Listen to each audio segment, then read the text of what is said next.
There is a land where freedom resounds from the dry, high terrain that became New Mexico territory. Land of mountains, vast prairies and grasslands, rivers, and more vast sky doming the entire perimeter of the horizon, with all submerged in the great silence of the desert, so deep that it expands into transcendent infinity.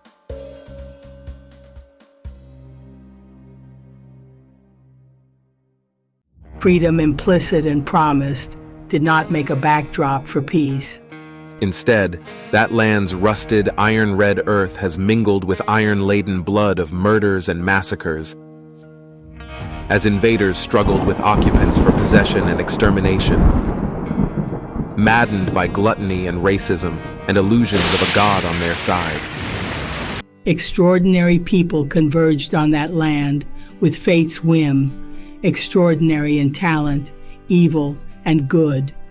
Most would have been forgotten, with their deeds debased or grand, along with the places that were stages for their lives. One teenager changed that. Brilliant, charismatic, and dangerous. Living one step ahead of the hangman, he was self-named Billy Bonney.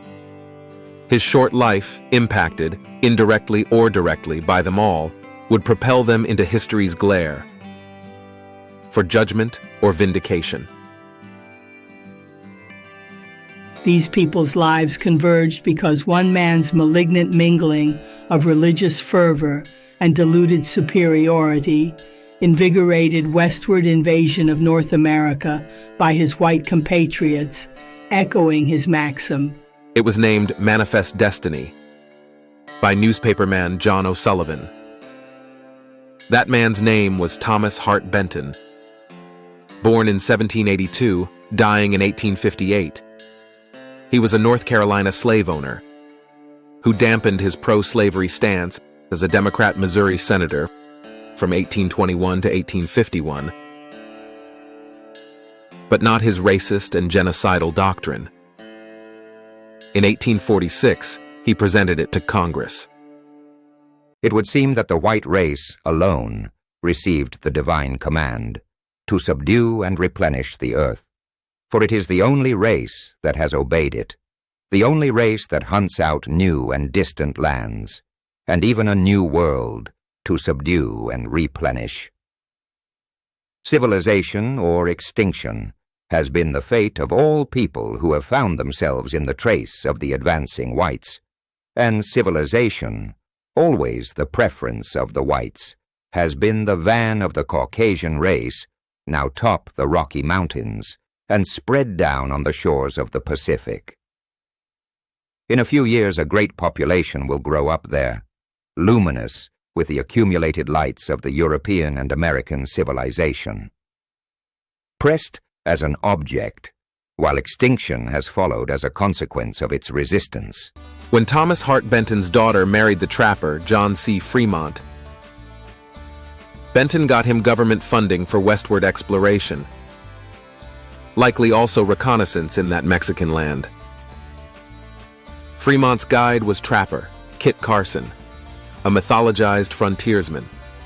In reality, Carson, with Fremont, slaughtered indigenous people and was responsible, 2 decades later, for New Mexico Territory's Bosque Redondo concentration camp for Navajos and Apaches, guarded by Fort Sumner and plagued with starvation's slow death. The Mexican-American War of 1846 to 1848, with Kit Carson participating, ended with American victory and the Treaty of Guadalupe Hidalgo, with northern Mexico annexed to the United States. On September 9, 1850, New Mexico Territory was delineated, with Arizona Territory split off 13 years later. For New Mexico Territory, the Treaty of Guadalupe Hidalgo held tragic seeds that would bear fruit by 1866 for its Mexican land grant owners, led to believe the Treaty of Guadalupe Hidalgo protected them. America fought again from 1861 to 1865. In its Civil War, with the defeated South thrusting a generation, cut off from plantation and slavery dreams, in westward escape, some as buffalo hunters, wreaking ecological holocaust by destroying 60 million buffaloes, with grim slogan of, "Kill the buffaloes, starve the Indians." One of those dispossessed drifting youths was named Patrick Floyd Garrett. Kit Carson also joined another seeker, named Lucien Bonaparte Maxwell, who migrated from tame promise of prosperity in Illinois and came to Taos in 1841 when it was still Mexico. There he married Doña Maria de la Luz Beaubien, an heiress to the fabled Beaubien Miranda land grant. Later, Luz named one of their daughters Paulita, after her aristocrat mother, Maria Paula Lovato. In 1881, young Paulita would seal Billy Bonney's fate.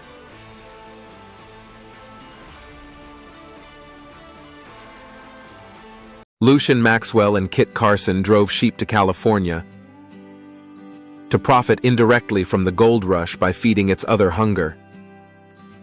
Fortuitous killing in 1847 of the male Beaubien heir in a Ute Indian uprising, death of Luz's parents in 1864, and Lucien's buyout of the land grant's co-owner, Guadalupe Miranda, and the other Beaubien heirs, left Lucien and Luz owners of 2 million acres of northern New Mexico and southern Colorado. They called it the Maxwell Land Grant. There, Lucien built towns in the wildland, like Cimarron with his mansion and huge stone mill, developed its Aztec gold mine, the richest in the world, kept vast sheep herds, and encouraged settlers. There were 156 more Mexican land grants ultimately validated in New Mexico territory out of more claimed, but the Treaty of Guadalupe Hidalgo's promise to protect grant owners had a fatal loophole.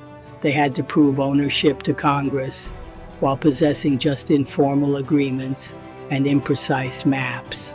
So profiteering stateside attorneys migrated west to represent them, but hoodwinked sales of their land for a pittance to engorge themselves and friends with reselling or retaining. Two such attorneys, scuttling to New Mexico territory, college roommates from Missouri, were both named after its famous son, Thomas Hart Benton, Stephen Benton Elkins, and Thomas Benton Catron. Arriving first, in 1864, Elkins was elected to the territorial legislature for Doña Ana County, serving until 1865, and moving his law practice to Santa Fe. There he specialized in representing grant holders seeking titles, and conceived the land grab scheme which birthed the Santa Fe Ring. In 1866, Elkins accompanied his first wife and Catron back to the territory to begin their Mexican land grabs and political machinations for intended monopolistic tyranny. By 1870, Catron and Elkins cheated Lucien and Luz Maxwell, getting their 2 million acres for just $600,000. They immediately resold it for $1,350,000, over $32 million today. That bankrolled their ring, with them as its co-bosses. Thomas Benton Catron eventually ended up owning 6 million acres, more than anyone in America's history.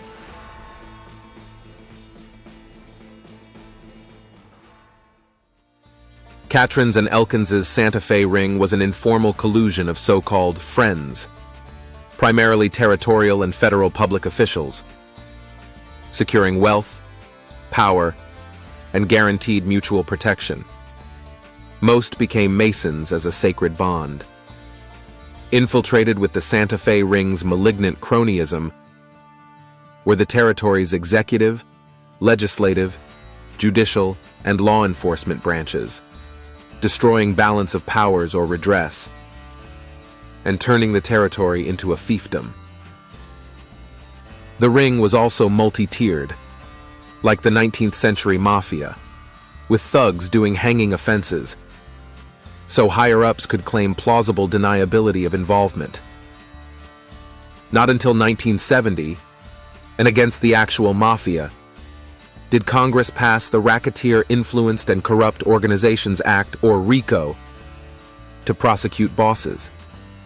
It stated, if conspirators have a plan which calls for some conspirators to commit the crime and others to provide support, the supporters are as guilty as the perpetrators. But in 19th century New Mexico territory, citizens were on their own against behemoth Catron and his ring. Catron and Elkins bled Lucien Bonaparte Maxwell again by having him invest in founding the First National Bank of Santa Fe. Then they ousted him and took it over themselves for their usurious money lending and political bribes. Maxwell then purchased Fort Sumner, vacant since 1868, when starvation of its Navajo and Apache prisoners became publicly embarrassing. Instead, in 1873, the Mescalero Indian Reservation was established in 4-year-old Lincoln County to be near Fort Stanton, built in 1855, as a base for fighting and killing Mescalero Apaches.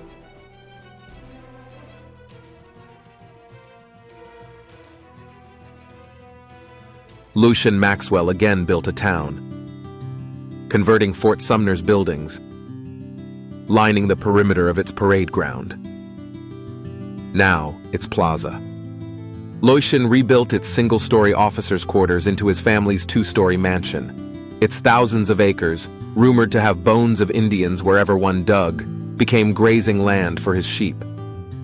But emotionally broken, Lucien died by 1875, leaving his incompetent only son, Peter, as the town's owner.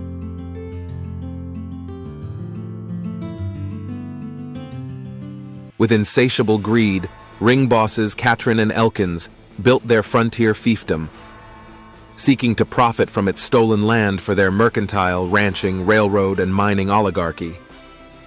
Boss Catron controlled the territory, becoming U.S. Attorney. Through vote fixing, Boss Elkins became territorial delegate to Congress, securing protection of federal friends. By 1872, oppressed territorial citizens revolted. That year, in Santa Fe was what Gale Cooper named the Legislature Revolt, in which bills were passed to halt ring judges destroying ring opponents by malicious prosecutions. Ringite Governor Marsh Giddings responded by sending troops into the legislature and voiding the anti-ring bills, and starting the ring's branding of opponents as outlaws. In 1876 was the Grant County Rebellion, centered in Silver City. Citizens published a Declaration of Independence from the ring in their Grant County Herald and tried to secede to Arizona territory, but ended up blocked in Congress. Meanwhile, war flared in Colfax County, with Lucien Maxwell's original settlers fighting ring takeover of their land and skirmishing with attacking ring thugs. In 1875, the ring murdered anti-ring leader Reverend Franklin Tolby. In 1876, Ringite Governor Samuel Beach Axtell attempted murder of other anti-ring leaders with troops.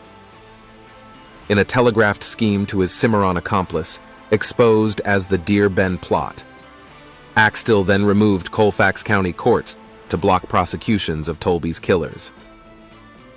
By 1877, at the Colfax County War's peak, unsung heroine Mary Tibbles McPherson waged her own expose campaign to Washington, D.C., even printing a booklet on her son-in-law's Cimarron News printing press, naming the Santa Fe Ring and demanding removal of T.B. Catron, S.B. Elkins, Governor S.B. Axtell, and District Judge Warren Bristol. She was ignored by ring complicit President Rutherford B. Hayes, and vindictive Catron had already tried to frighten McPherson away by indicting her daughter Ada for mail theft. When his ring spy postmaster caught Ada's fearful removal of one of her mother's dangerous letters from Cimarron's mailbox. Mary McPherson simply moved to Washington, D.C. to be closer to her letter's recipients, though she ultimately was silenced by their stonewalling. Last came the biggest and bloodiest fight, the 1878 Lincoln County War, the largely Hispanic uprising feared by Boss Catron. In a February 10, 1913 Washington Times article, Catron declared, Mexicans were perfectly equal to starting 5 new revolutions in 5 days.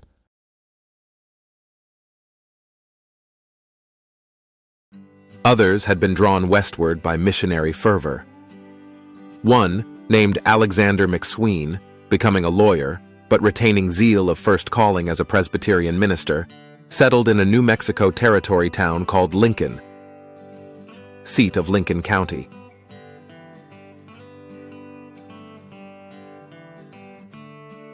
As the continent was thus penetrated westward, the current swirling these people together carried Billy Bonney, from his arrival, laden with hope of the frontier's promise of freedom, to his killing in the days of the frontier's end. As a teenager on the run from a murder, he had named himself William Bonney, hiding his birth name, Henry McCarty, which had signaled his Irish heritage from another migration. Possibly his parents had fled the potato famine in that country, bringing their own hopes of freedom to America. And when Billy was finally being hunted to his death by relentless posses, he paralleled the last days of another person. Mimbres Apache chief Victorio, like him, was hunted for fighting exploitation.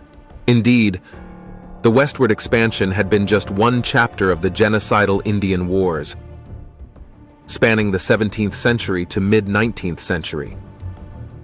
Victorio marked the Indian Wars' 1860s and 1870s removal from tribal lands to reservations.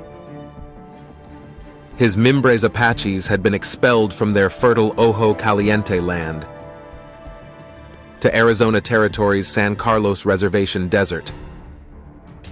Victorio declared war in 1879, attacking settlers and besting troops, until he and his band were massacred by Mexican troops with American troops close behind on October 15, 1880, at Tres Castillos, Mexico. In New Mexico Territory, on October 20, 1880, the Las Cruces 34 howled, "Glory! Hallelujah! Victorio killed! War ended! Peace!" 9 months later, on July 14, 1881, Billy would lie dead in Fort Sumner, an ambush bullet at his heart. Again would be media rejoicing. The July 23, 1881. Las Cruces Rio Grande Republican would shout, "Kid the killer killed. William Bonney alias Antrim, alias Billy the Kid, fatally meets Pat Garrett, the Lincoln County Sheriff." No report could have caused more general feeling of gratification than this. Do not forget that these gruesome celebrations were regarded as a triumph of civilization.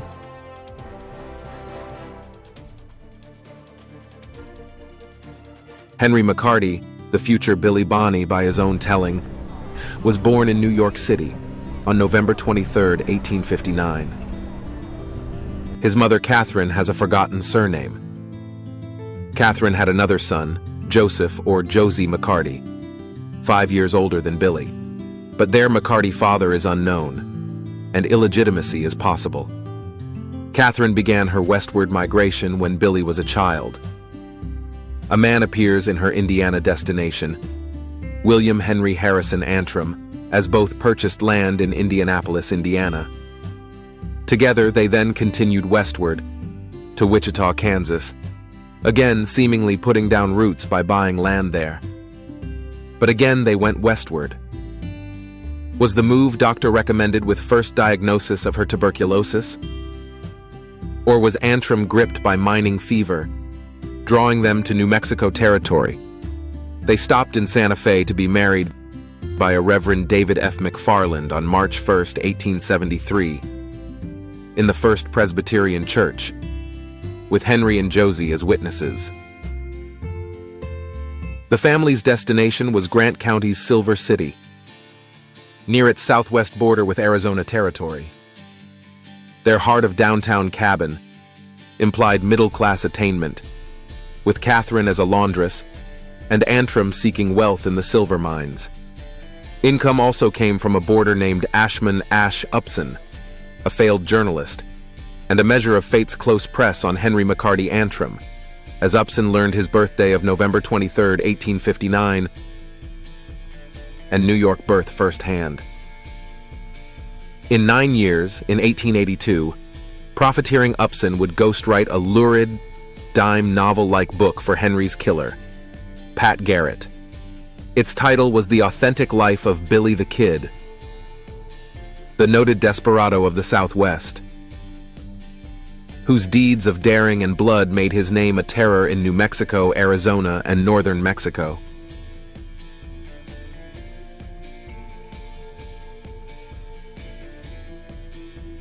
Silver City, founded in 1870, was an unusual mining town.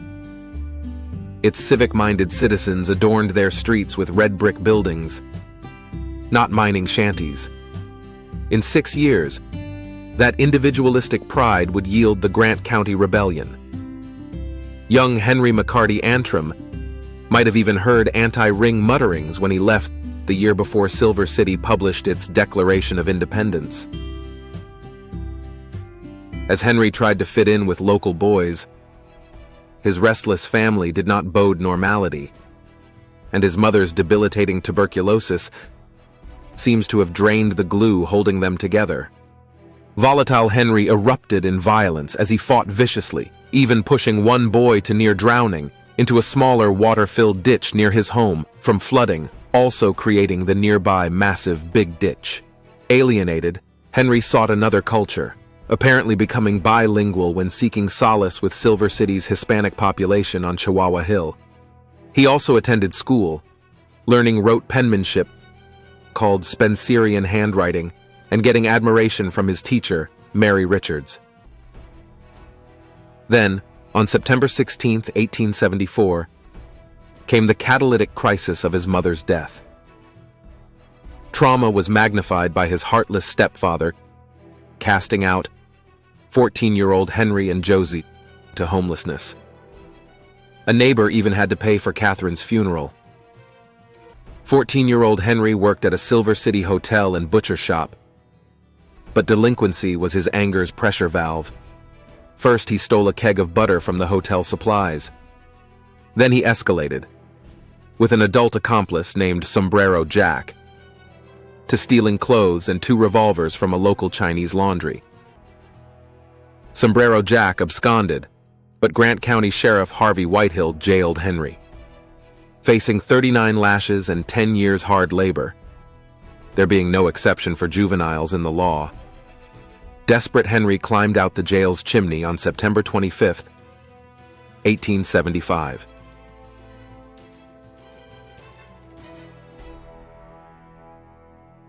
Fleeing, the 15-year-old ended up in Arizona Territory's town of Bonita as Henry Antrim. The McCarty disappeared with his lost family.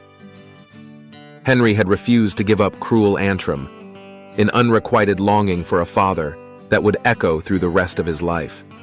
When first escaping Silver City, he even tried to contact Antrim, then living in border town Clifton, Arizona, before getting rejected again.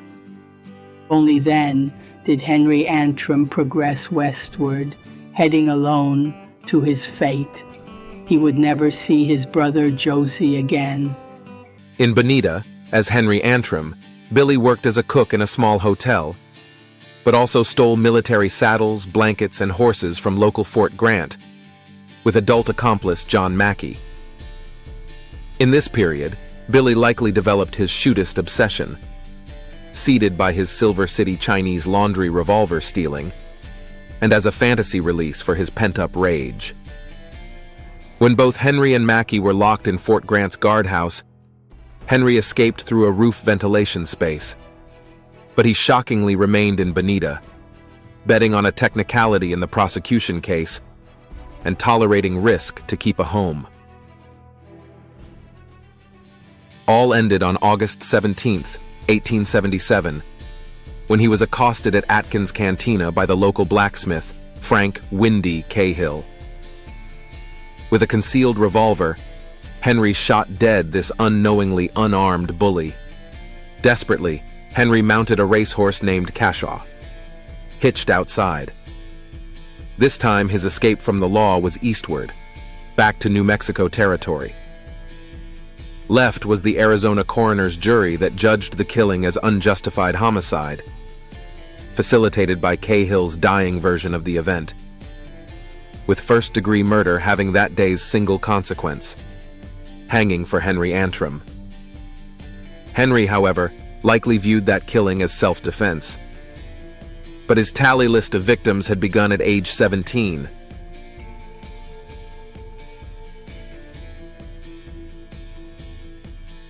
Back in New Mexico territory, progressing to the southwest town of Mesilla, Billy joined a fellow wanderer named Tom O'Keefe. Both decided to head east to the Pecos River for cattle work. One route crossed the north to south Guadalupe Mountains, avoided by realistic travelers as an Apache stronghold, but chosen as most direct by the optimistic youths. From its Russell Gap approach, that limestone range, at their chosen crossing, was just a high, flat, gradual slope to the settlement of Seven Rivers on the Pecos. But there was no water, and Apaches ambushed Tom O'Keefe and stole their horses.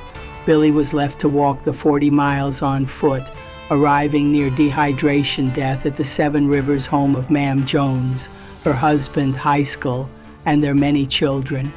For them, Billy may have created his alias of William Henry Billy Bonney to hide condemned Henry Antrim. The William Henry may have been kept from stepfather, William Henry Harrison Antrim, and Bonney may have been his mother Catherine's maiden name.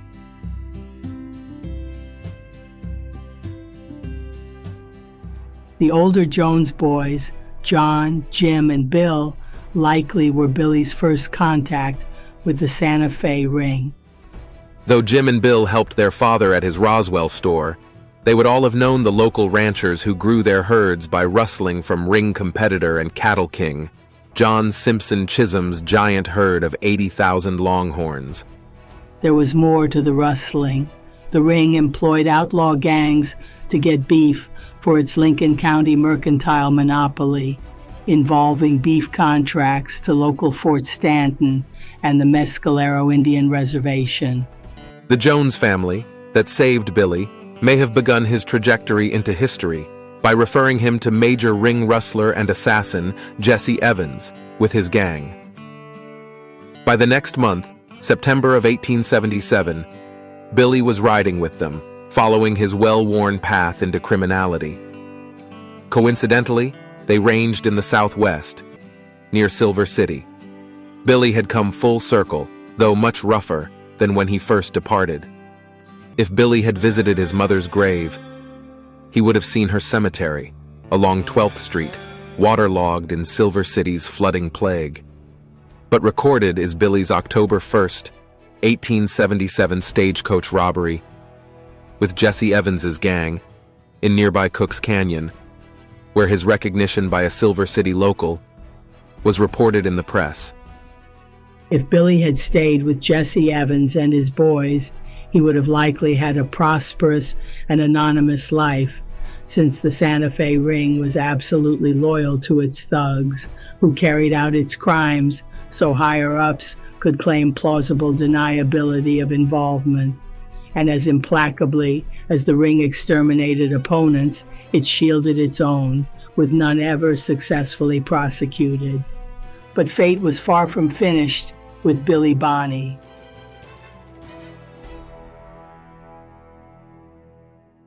His trajectory with Jesse Evans brought him to Lincoln County's town of Lincoln for Jesse's ring assignment. Jesse was to harass and threaten a young British merchant rancher named John Henry Tunstall, sent by his prosperous family in London to make his fortune. Unfortunately for Tunstall, his business plans threatened the ring's monopoly there. Arriving in Lincoln in late 1876, Tunstall had already built a large general store there, with a section for his living quarters. And he was establishing cattle ranches along two west to east rivers, the Feliz and Penasco, which flowed into the north to South Pecos River, along which grazed John Chisholm's mighty herd. Enterprising Tunstall had made Chisholm his ally, appointing him as head of his Lincoln Bank, which he also housed in his store building. Together, Tunstall and Chisholm could control all the grazing lands along Lincoln County's waterways, negating the Santa Fe Ring's monopolistic intent. And Tunstall had something else unbeatable and unique in the territory: unlimited cash from his father. So Jesse Evans's further assignment was killing Tunstall if he refused to flee the territory.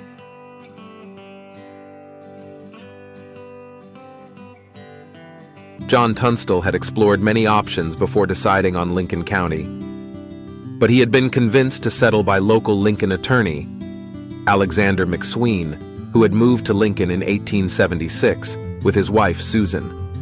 McSween bought plots along the town's single street. On one, he intended to build a Presbyterian church, a quixotic dream given that most residents were Hispanic and Catholic. As quixotic was McSween's Tunstall fantasy that he could defeat the Santa Fe Ring using Tunstall's clout. It's unclear how much Tunstall understood about the real ring.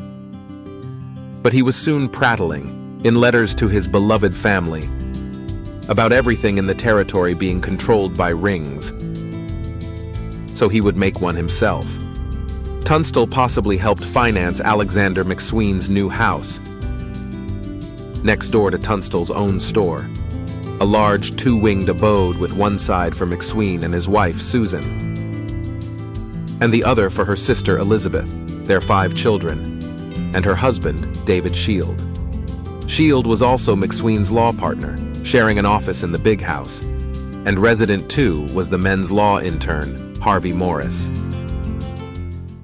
By that October of 1877, Jesse Evans and his boys were among the providers of rustled beef for Lincoln County's mercantile monopoly in Lincoln, the big L.G. Murphy and Company store, whose secret partner was T.B. Catron himself. John Tunstall had blithely built his own general store just a half-mile east of the ring store, in the only mile-long town. As Jesse began his harassment campaign, by stealing Tunstall's fine mules and horses, almost 18-year-old, restless, gregarious Billy Bonney got acquainted with locals. Among them were homesteaders on the Ruidoso River, Charlie Bowdry, and cousins, George Coe and Frank Coe. That October of 1877, the Coes apparently introduced Billy to Tunstall, seeking ranch hands. Astoundingly, Billy took the job, abandoning Jesse and another life path. Nonetheless, one can wonder if the nighttime jailbreak of Jesse and his boys, imprisoned at Tunstall's insistence in Lincoln's underground pit jail by reluctant ringite Sheriff William Brady, had been secretly accomplished by erstwhile gang member Billy himself, that same month as he straddled evil and good. But Billy Bonney did not ride away with escaping Jesse and his boys.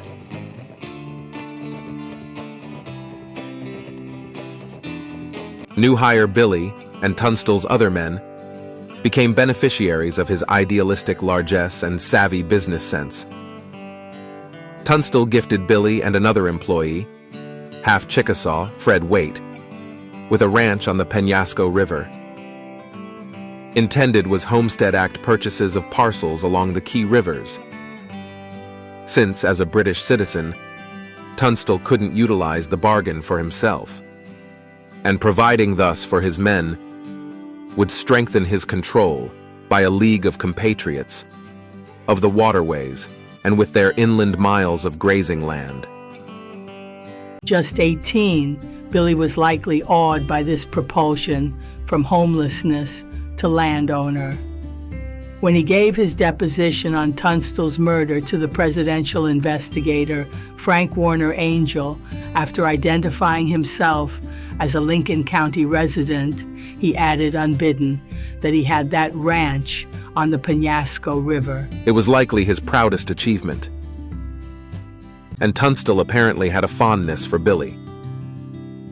George Coe, in his old-timer memoir titled Frontier Fighter, stated, Tunstall seemed really devoted to the kid. One day I was in Lincoln and I asked him about Billy. George, that's the finest lad I ever met, he said. He's a revelation to me every day and would do anything to please me. I'm going to make a man out of that boy yet. He has it in him.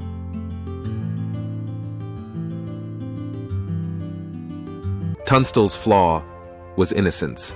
The ring's looming mercantile presence just up the street was the two-story monolith nicknamed the House. It even housed the post office.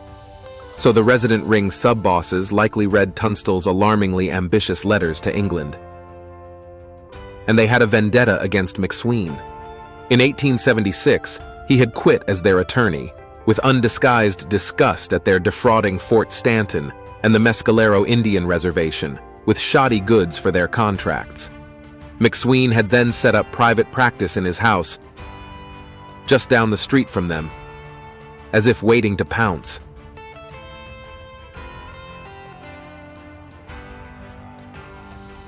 The roots of the house mingled with the roots of the ring.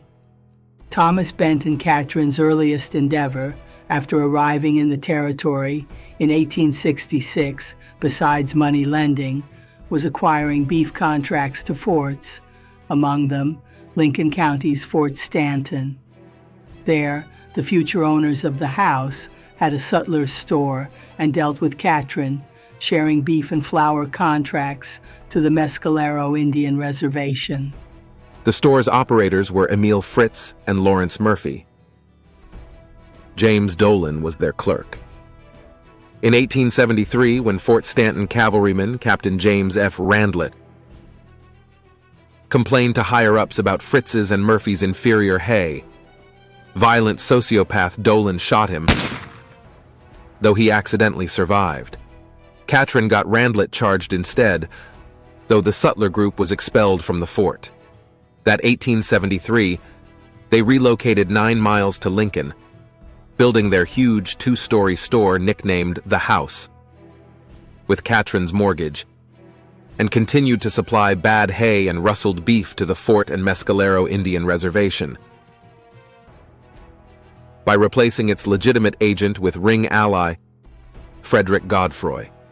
The move marked emergence of Emil Fritz, Lawrence Murphy, James Dolan, and Catron's cattle dealer John Riley as ring sub-bosses, monopolistically strangling Lincoln County.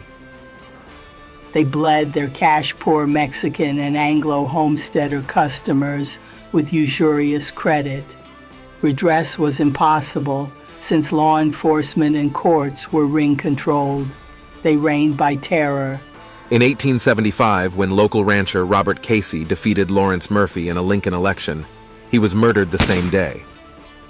3 weeks later, Lincoln's anti-ring Mexican community leader Juan Patron was shot by John Riley, though accidentally surviving as a limping cripple.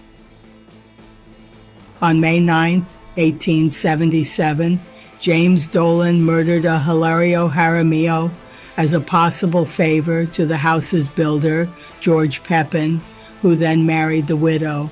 By 1878, Pepin became the crucial ring ally in the Lincoln County War as sheriff. When Emil Fritz died in 1874, the business became L.G. Murphy and Company, with a partnership of Murphy and Dolan. Local ring control was enhanced by alliance with Lincolnite Saturnino Baca, who supplied bad hay for the Fort Stanton contract and helped get Fort Stanton's Major William Brady elected in 1875 as Lincoln County's first sheriff. By 1878, Lawrence Murphy was dying of alcoholism, and James Dolan partnered with Catron's cattle dealer John Riley to run the house as J.J. Dolan and Company. Insatiable Catron had monopolistic plans for Lincoln County. the largest county in America. It constituted the southeast quarter of the territory, as big as combined Massachusetts, Connecticut, Vermont, Rhode Island, and Delaware. Through the house, Catron had a cow camp for Chisholm's rustled cattle on the Pecos River. Closer to Lincoln was his huge Carrizozo ranch, run by his brother-in-law, Edgar Waltz. It had been Lawrence Murphy's, which Catron took over to settle debts.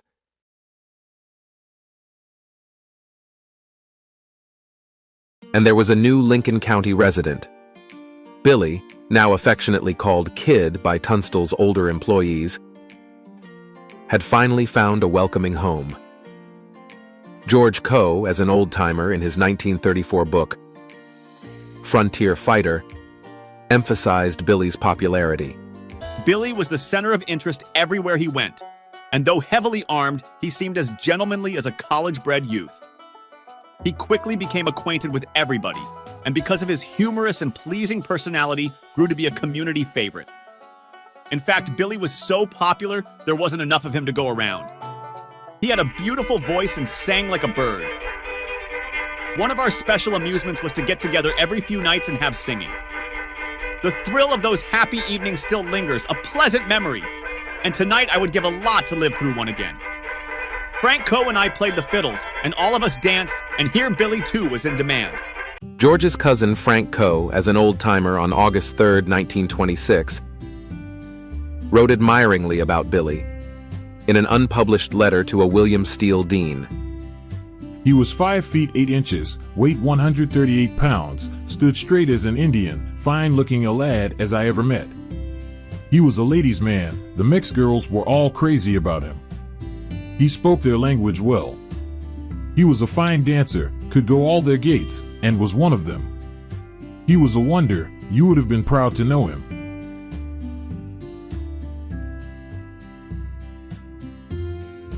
But the countdown had begun on John Tunstall's last days. By that 1877, T.B. Catron and his ring were a well-oiled killing machine. In 1875, his ring thugs had ambush-murdered Colfax County War opposition leader Reverend Franklin Tolby. In 1876, for Catron, Governor Axtell made a telegraphed plot plan with the ring's Colfax County accomplice, Judge Ben Stevens, to use local Fort Union troops to kill Mary McPherson's son-in-law and newspaperman, anti-ring Raymond Morley, along with others. By 1877, Tunstall was next. Catron's malicious prosecution came first via a convoluted plot involving attorney Alexander McSween. McSween was representing heirs of past house partner Emil Fritz. Fritz's 1874 death was intestate, though he had a life insurance policy for $10,000, almost $275,000 today. Collection from Fritz's withholding New York Life Insurance Company in New York City required McSween's paying a local law firm $3,000 of the $10,000 for the collection. Added were McSween's own legal fees of about $700, or $21,000 today. Less than $7,000 remained. McSween refused to pay that to Fritz's local sibling heirs, Charlie Fritz and Emily Scholand, until he checked for heirs in Germany, and certain that James Dolan would bilk the siblings out of it anyway to keep the house afloat amidst debilitating competition with Tunstall's store. But Catron learned that McSween, his wife, and John Chisholm were traveling to St. Louis that December of 1877. He made warrants for the men to be arrested in Las Vegas, New Mexico territory, on December 25, 1877. McSween was charged with embezzling the Fritz insurance money. Chisholm with vague accusations about loans. Both were beaten and thrown in the Las Vegas jail.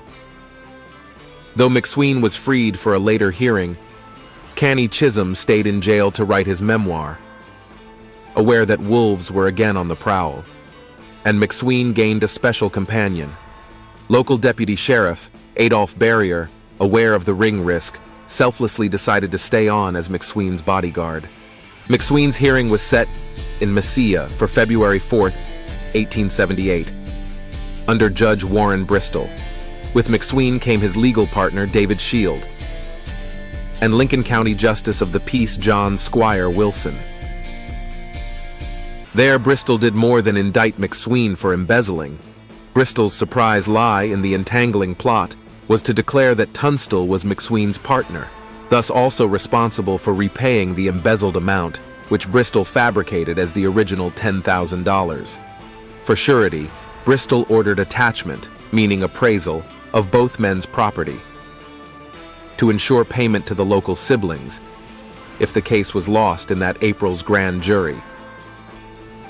Additionally, Bristol released McSween on an $8,000 bond, with bondsmen to be approved only by District Attorney William Reinerson.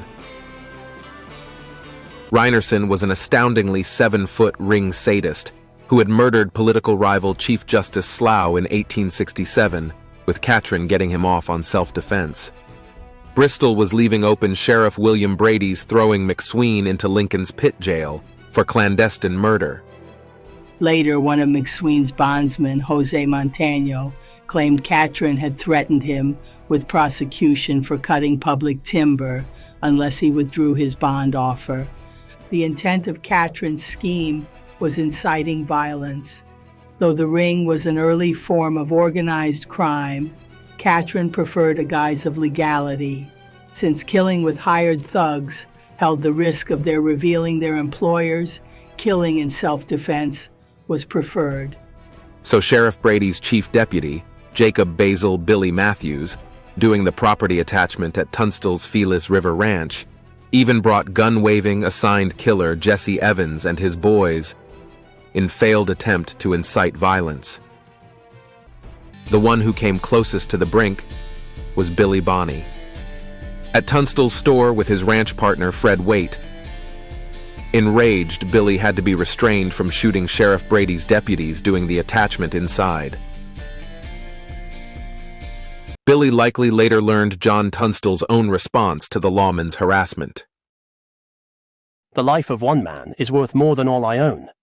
That surprising exposure to goodness was a catalyst for brutalized Billy's transformation. Certainly it reawakened Billy's longing for a father, but Billy's cruel fate was unrelenting. He would have only 4.5 months with Tunstall.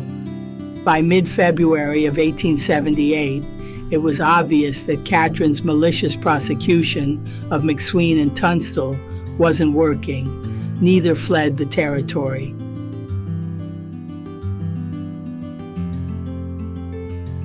In fact, Tunstall had taken up McSween's and John Chisholm's anti-ring cause. In his January 26, 1878, Mesilla Valley Independent editorial titled, "A Taxpayer's Complaint from John H. Tunstall," he spoke out, Delinquency notice. The Sheriff of Lincoln has paid nothing during his present term of office. This extract is a sad comment on Sheriff Brady. As county records show, he collected over $2,500 in territorial funds. Of this sum, Alexander McSween paid him $1,500 by check. This same check was presented for payment by John Riley of J.J. Dolan and Company to Underwood and Nash for cattle. We wonder where the remainder of the $2,500 is. A delinquent taxpayer is bad. A delinquent tax collector is worse. J.H.T. This was a bullseye. Tunstall had hit not just Brady, but the ring's entire mercantile scheme. Underwood and Nash were known rustlers of John Chisholm's cattle. Exposed was Ringman Brady's using tax money to buy their beef for the house's contracts to Fort Stanton and the Mescalero Indian Reservation. As bad, this article appeared in Doña Ana County. Tunstall was igniting anti-ring rebellion beyond Lincoln County. Even worse, in April, the Lincoln County grand jurymen would likely exonerate McSween. Lost would be the ring's excuse for murder. The man in charge of Tunstall's murder, as well as the attachments, was Sheriff William Brady. Likely under Catron's pressure, he panicked. In mid-February, Brady amassed a large posse at Paul's Ranch on the Penasco River, south of Tunstall's ranch on the Felis River. Though Brady had already excluded from attachment Tunstall's horses at his Felis River ranch, he now seized on Tunstall's intended transfer of them to his store's corral in Lincoln. And riding with Brady's posse would be jailbreaker Jesse Evans and his boys to deflect blame as outlaw, interloper, trigger pullers.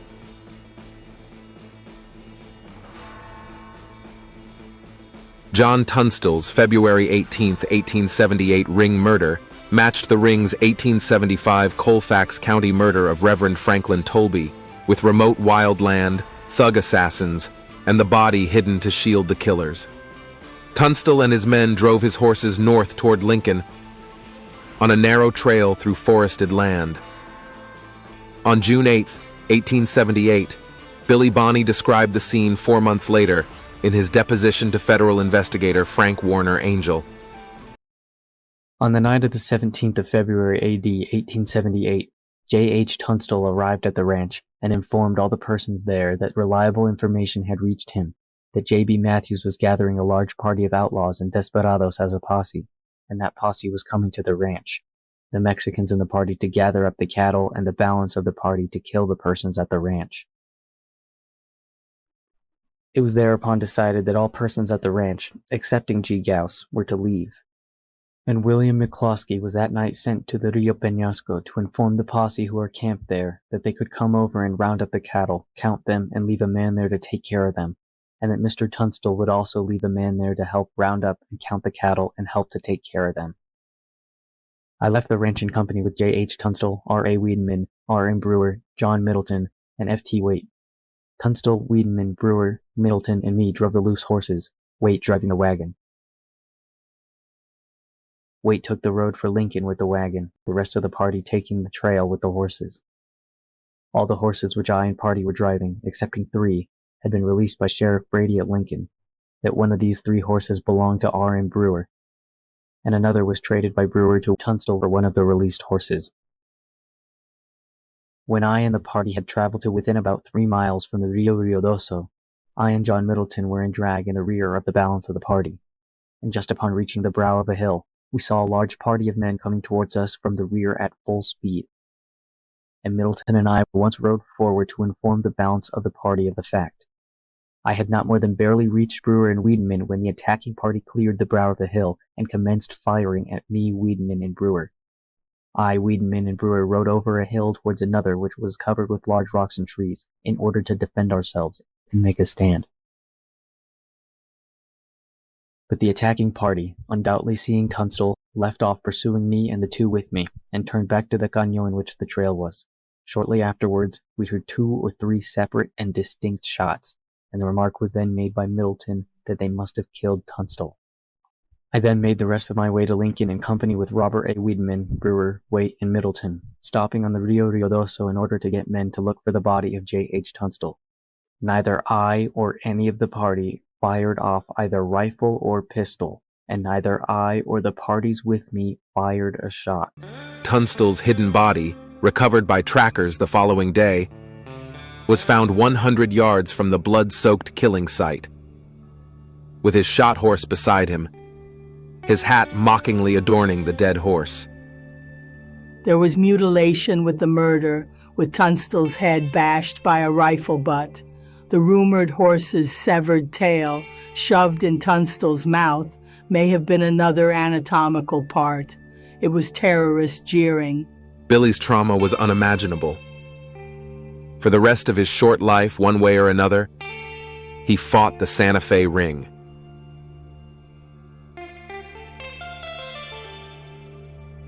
For cover-up, the ring used Fort Stanton's post-surgeon, Daniel Appel, for the autopsy. Married to the daughter of ring-beholden Mescalero Indian agent Frederick Godfroy, Ring-Eyed Appel lied that Tunstall's head was shot from the front, which cracked his skull because it was weakened by his having venereal disease, which also explained his insane attack on the posse men, necessitating his self-defense killing. Alexander McSween, however, engaged the town doctor, Taylor Ely, for a second report.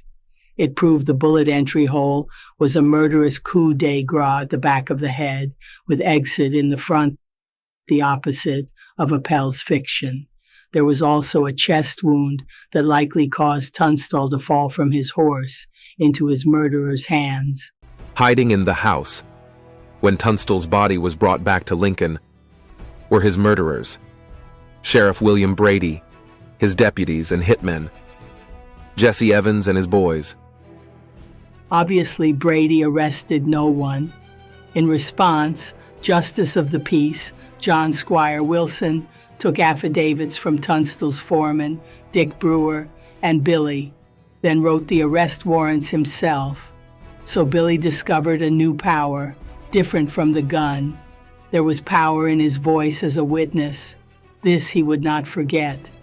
Wilson then deputized Fred Waite and Billy under Town Constable Atanasio Martinez to serve the warrants. The sides were being drawn for the war to come. On February 19, 1878, the day after Tunstall's killing, Alexander McSween naively requested from Fort Stanton's commander, George Purrington, soldiers for protection. McSween did not guess the commander's ring loyalty. He did not guess that Sheriff Brady himself had colluded with Governor Axtell to get troops approved for suppression from New Mexico's district commander, General Edward Hatch. So Purrington sent 1st Lieutenant Cyrus Delaney and a 9th Cavalry Squad to the house. They enabled Tunstall's murderers to escape. Brady even led the cavalrymen to dead Tunstall's store to get hay for their horses. Seeing that, McSween had Justice of the Peace Wilson issue an arrest warrant for hay theft against Brady. McSween and Wilson still thought law protected against the ring.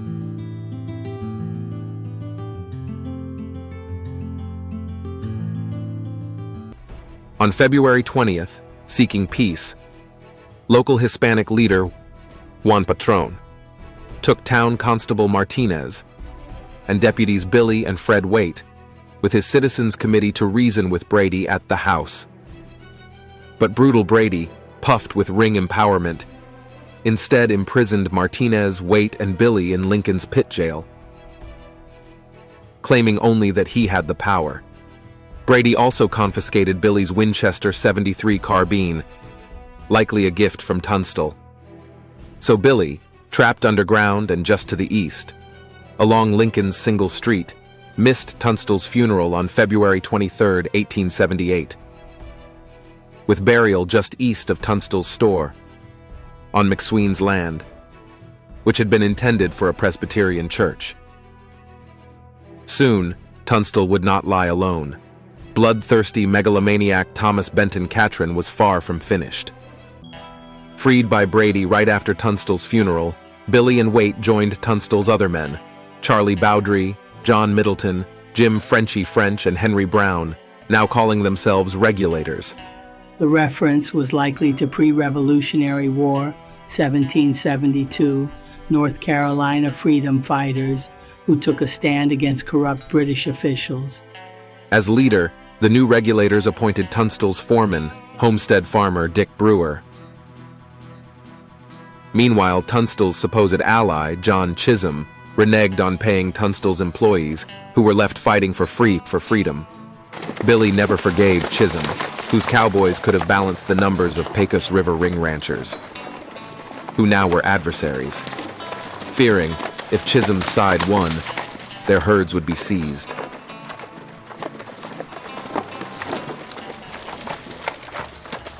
And Billy Bonney, the regulator's kid, his violent nature and shootist obsession, now channeled into political zeal, became an inspiration to these homestead farmers and cowhands. Old-timer Frank Coe, interviewed about Billy for the El Paso Times of September 16, 1923, stated, Billy was brave and reliable, one of the best soldiers we had. He never pushed his advice or opinions, but he had a wonderful presence of mind. The tighter the place, the more he showed his cool nerve and quick brain. He never seemed to care for money, except to buy cartridges with, then he would much prefer to gamble for them straight. Cartridges were scarce, and he always used about 10 times as many as anyone else.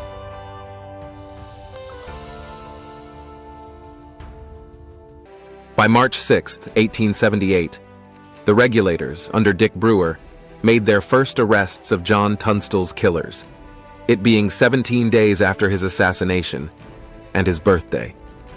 Captured were William Buck Morton and Frank Baker. Brewer naively intended to bring them to Lincoln's pit jail.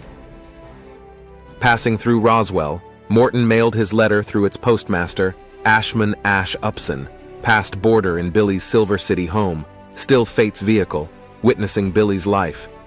Buck Morton had written to an H.H. Marshall, "The 6th March I was arrested by a constable party and accused of the murder of Tunstall. Nearly all the sheriff's party fired at him, so it is impossible to say who killed him. One man wanted to kill me after I had surrendered, and was restrained with the greatest difficulty. We are en route to Lincoln. If they kill me, I want the parties dealt with." The furious man was likely Rough Billy, and Tunstall's primary killers had been Buck Morton himself, along with Jesse Evans, Frank Baker, and Tom Hill. Brewer led his men and captives on the military road skirting the eastern end of the east to west Capitan Mountains on the way to Lincoln. There they were warned that James Dolan had sent an intercepting posse. Brewer decided to spend the night hidden in huge Blackwater arroyo, concealed by acres of dense, giant Sacaton grass over 6 feet high. But Morton and Baker attempted escape and were killed by pursuing regulators, Billy among them, and buried in the vast plain. Ring-controlled Governor Samuel Beach Axtell then intervened. In office since 1876, when he was bribed by the House's John Riley with $1,800, half his salary, and $56,000 today, to shield ring murderers of Colfax County's Reverend Franklin Tolby by removing Colfax County courts to block prosecutions.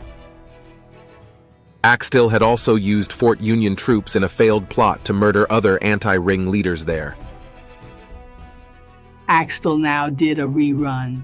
He issued a March 9th, 1878 proclamation canceling justice of the Peace Wilson's powers and declaring his deputizings illegal. Axtell assigned legal process solely to Judge Warren Bristol and Sheriff William Brady. Deputy Billy Bonney and the regulators were now outlaws.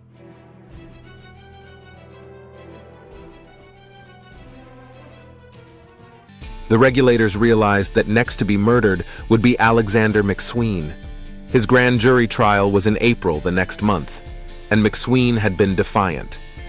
He had written to British Ambassador Sir Edward Thornton, reporting British John Tunstall's death, knowing that Thornton could demand a presidential investigation for murder of a foreign citizen.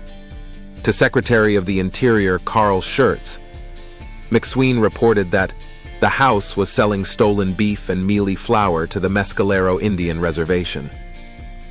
But McSween underestimated the ring's reach. Co-boss Stephen Benton Elkins was in President Rutherford B. Hayes's inner circle, and Carl Schurz, a German revolutionary posing as reformer, did ring cover-ups. Nevertheless, an investigator had to be sent, but that just put Sheriff Brady under time pressure to act. Murder was urgent. McSween, having hidden in San Patricio and in Roswell at John Chisholm's South Spring River Ranch, dismissed Protective Deputy Sheriff Adolph Barrier as no longer necessary, and planned to arrive in Lincoln on April 1, 1878, for his upcoming grand jury trial. Still not imagining that Fort Stanton was under ring control, McSween requested a military escort for April 1st. So his arrival date of April 1st was passed to the ring, and of course, no escort came. McSween's next unrealistic protection plan was bringing his wife and John Chisholm back with him in his buggy. The regulators, including Billy, took their own more realistic precaution, returning to Lincoln secretly before McSween. On the morning of April 1st, 1878, they were hidden in the corral behind Tunstall's store. They anticipated that Brady would walk eastward from the house along Lincoln Street to meet McSween arriving by midday. They waited behind the gate in the corral's adobe wall facing the street. At 9 a.m., Brady, with heavily armed deputies George Hindman, Jacob Basil, Billy Matthews, George Pepin, and Jack Long, headed eastward past Tunstall's store on Lincoln's single street. The regulators, except for Billy, readied long guns. Shots rang out from the adobe wall's gate. Billy was firing a revolver with inadequate range, Brady having confiscated his Winchester .73 carbine at his arrest 40 days earlier. Riddled with 8 bullets, Brady fell dead at the adobe wall. Hindman, hit, stumbled on eastward, collapsing to death near Jose Montaño's house and store. Then, shockingly, the adobe wall's gate opened, and Billy ran out. With his guard, Jim "Frenchie" French, Billy grabbed his Winchester .73 carbine from Brady's body. But surviving Billy Matthews fired from the Cisneros house, grazing Billy's hip and penetrating French's thigh. Billy dragged injured French back behind the gate. Rapid escape was necessary, but French couldn't ride. Quick-thinking Billy got town doctor Taylor Ely, who pushed out the bullet with a poker. Billy had lifted floorboards in Tunstall's apartment in the store and hid French below them, returning later to save him. Billy subsequently dated the Lincoln County War's start in his March 13, 1879 letter to New Mexico Territory Governor Lew Wallace, to these April 1, 1878 Brady and Hindman killings. Days later, the war flared again. Seeking Tunstall's stolen cattle at the Mescalero Indian Reservation, the regulators stopped at Blazer's Mill, going to the building, which housed Indian agent Frederick Godfroy, owner Dr. Joseph Blazer's area, and a post office. There, they accidentally encountered Tunstall murder posse man Andrew Buckshot Roberts picking up a letter. With Justice of the Peace Wilson's warrants, they attempted his arrest. Murderously resisting arrest, Roberts's carbine bullet hit Charlie Bowdry's belt buckle, ricocheted to wrench George Coe's extended revolver, and mutilate his trigger finger. Bowdry hit Roberts's abdomen. Roberts then shot John Middleton non-fatally in the chest. Barricading himself in Blazer's room, Roberts fired out and killed Dick Brewer. Roberts died of his wound the next day. Billy had not fired a shot. Roberts and Brewer were buried side by side on a hill in Blazer's Mill, overlooking their killing site. On April 5, 1878, new Commander Lieutenant Colonel Nathan Augustus Monroe Dudley arrived at Fort Stanton from Fort Union to replace Commander George Purrington, who had revealed his ring bias by enabling the escape of Tunstall's murders from the house the day after the murder. Again, citizens felt optimistic that their resistance yielded results. At the April of 1878 grand jury in Lincoln, Alexander McSween was exonerated, but Billy and his fellow regulators got territorial indictments for the murders of William Brady and George Hindman. The regulators went into hiding in safe haven of San Patrizio. Replacing dead Brady, the county commissioners appointed as Sheriff Rancher John Copeland. He deputized regulator Hosea Doc Scurlock to recover Tunstall's stolen horses. A lawman again, Billy was on Scurlock's posse. And Squire Wilson, ignoring Axtell's illegal proclamation, continued as Justice of the Peace.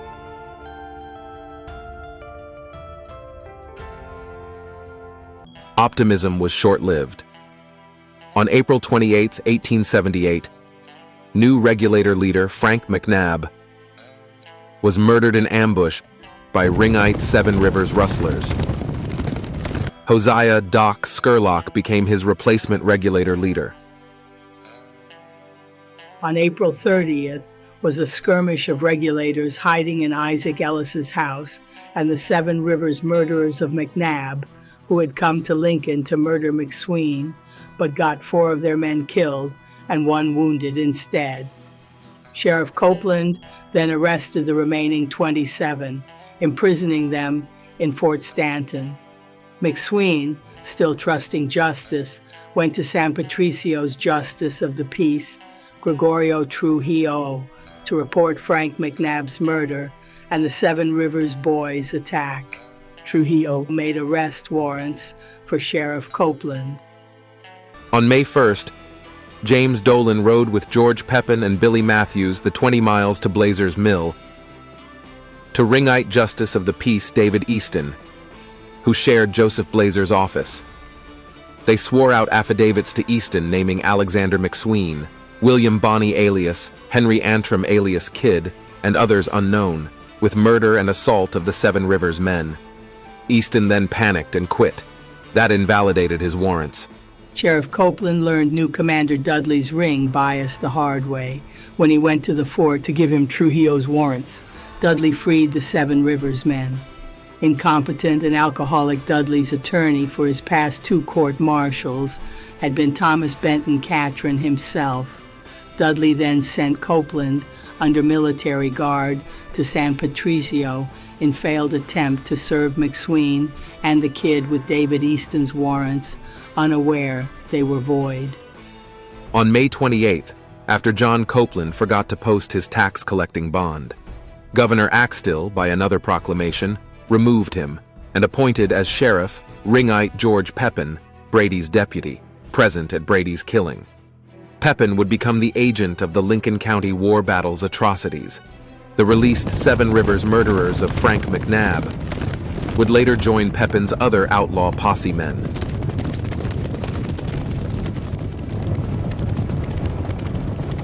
As war fervor built, regulators called themselves McSweens.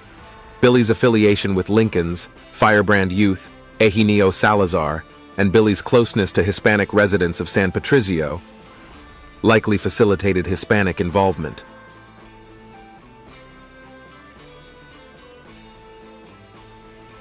Charismatic Billy could playfully channel the fierceness that had rightly terrified captured Buck Morton.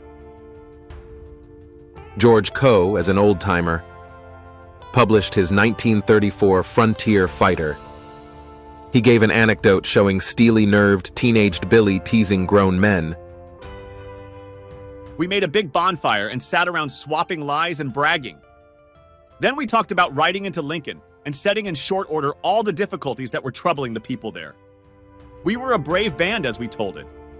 Our guns, which formed the most important part of our possessions, had been placed carelessly around against nearby trees. Billy sized up the situation, and looking for a little fun and excitement with an inexperienced bunch of greenhorns, he slipped about 5 or 6 cartridges out of his belt and tossed them into the fire. In less than a minute, they began to go off, and such a mad dash for tall timber you have never seen. I looked back as I ran, and there stood the Kid, with his arms folded, perfectly unconcerned. He said, "Well, you're a damn fine bunch of soldiers. Run like a bunch of coyotes and forget to take your guns. I just wanted to break you in a little before we met the enemy, and boys, I'm sure proud of your nerve." Billy's charisma drew on his horrific rage, the doppelganger of the brute he could have become, if not for conversion by John Tunstall's ring murder. Seen by Billy's friend, rancher John Meadows, it was described in his posthumous 2004 book titled Pat Garrett and Billy the Kid as I Knew Them, Reminiscences of John P. Meadows. Meadows stated, "When he was rough, he was as rough as men ever get to be."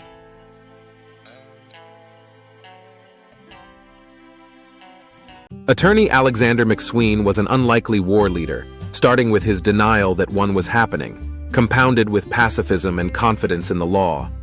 He was unaware of the other territorial uprisings, which were a blueprint for what was to come.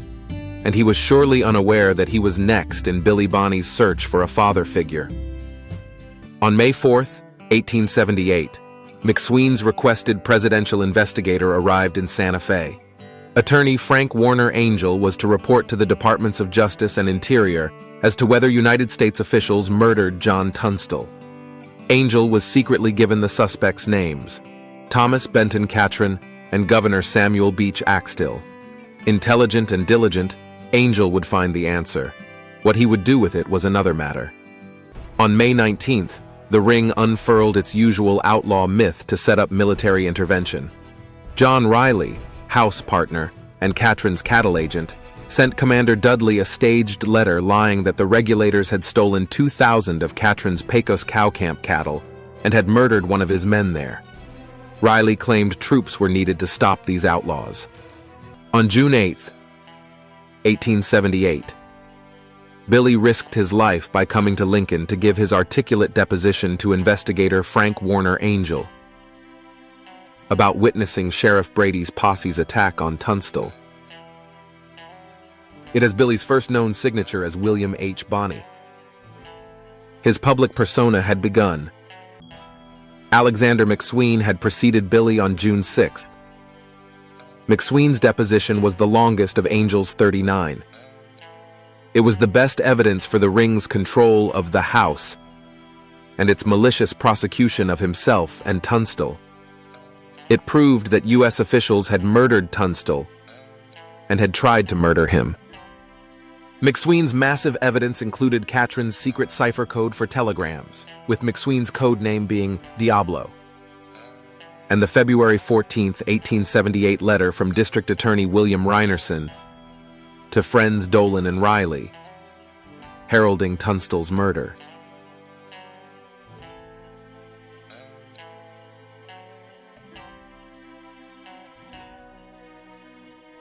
By then, everything was in place for the Ring's killing of McSween and the regulators.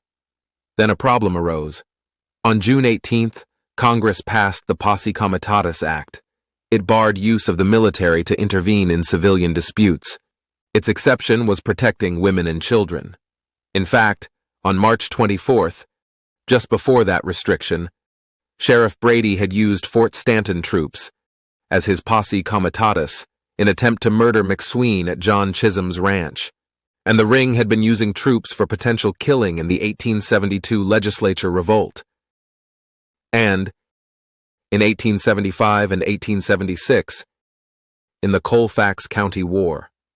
Catron worked feverishly, strategizing ways around this blockade. There was one asset. In place was Ringite Lincoln resident, Saturnino Baca. He had a wife and many children. He was likely coached, in case the Ring needed troops.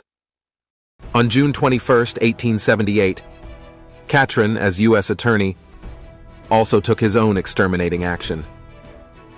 He issued federal indictment number 411 against all the regulators for the Buckshot Roberts killing on federal property of the Mescalero Indian Reservation. Billy appears as William Bonney alias Henry Antrim alias the Kid. Catron likely emerged from the preferred shadows because of fear. The victimized Hispanic population had joined the cause. That majority population could break the Ring by votes or combat. 7 days later, a heinous act by Sheriff George Pepin guaranteed that the Lincoln County War was an Hispanic revolt. On June 28, 1878, Pepin, violating the Posse Comitatus Act passed 10 days earlier, took Fort Stanton's new commander, N.A.M. Dudley, with troops to San Patrizio in failed attempted murder of Alexander McSween, thought to be hiding there. Sheriff George Pepin, like William Brady before him, was pressured to act, and he revealed the racism underlying the Santa Fe Ring, founded by Elkins and Catron to rob Hispanic property owners of their land grants by trickery. On July 3, 1878, Pepin then brought in ring rustler John Kinney and his outlaw gang on recommendation of Ringite District Attorney William Reinerson to punish San Patricio for protecting McSween and the regulators. Mexican men, women, and children were murdered, farm animals killed, and property destroyed. The San Patricio massacre, with no one ever prosecuted, echoes rage to today's descendants, and it precipitated the Lincoln County war battle 11 days later.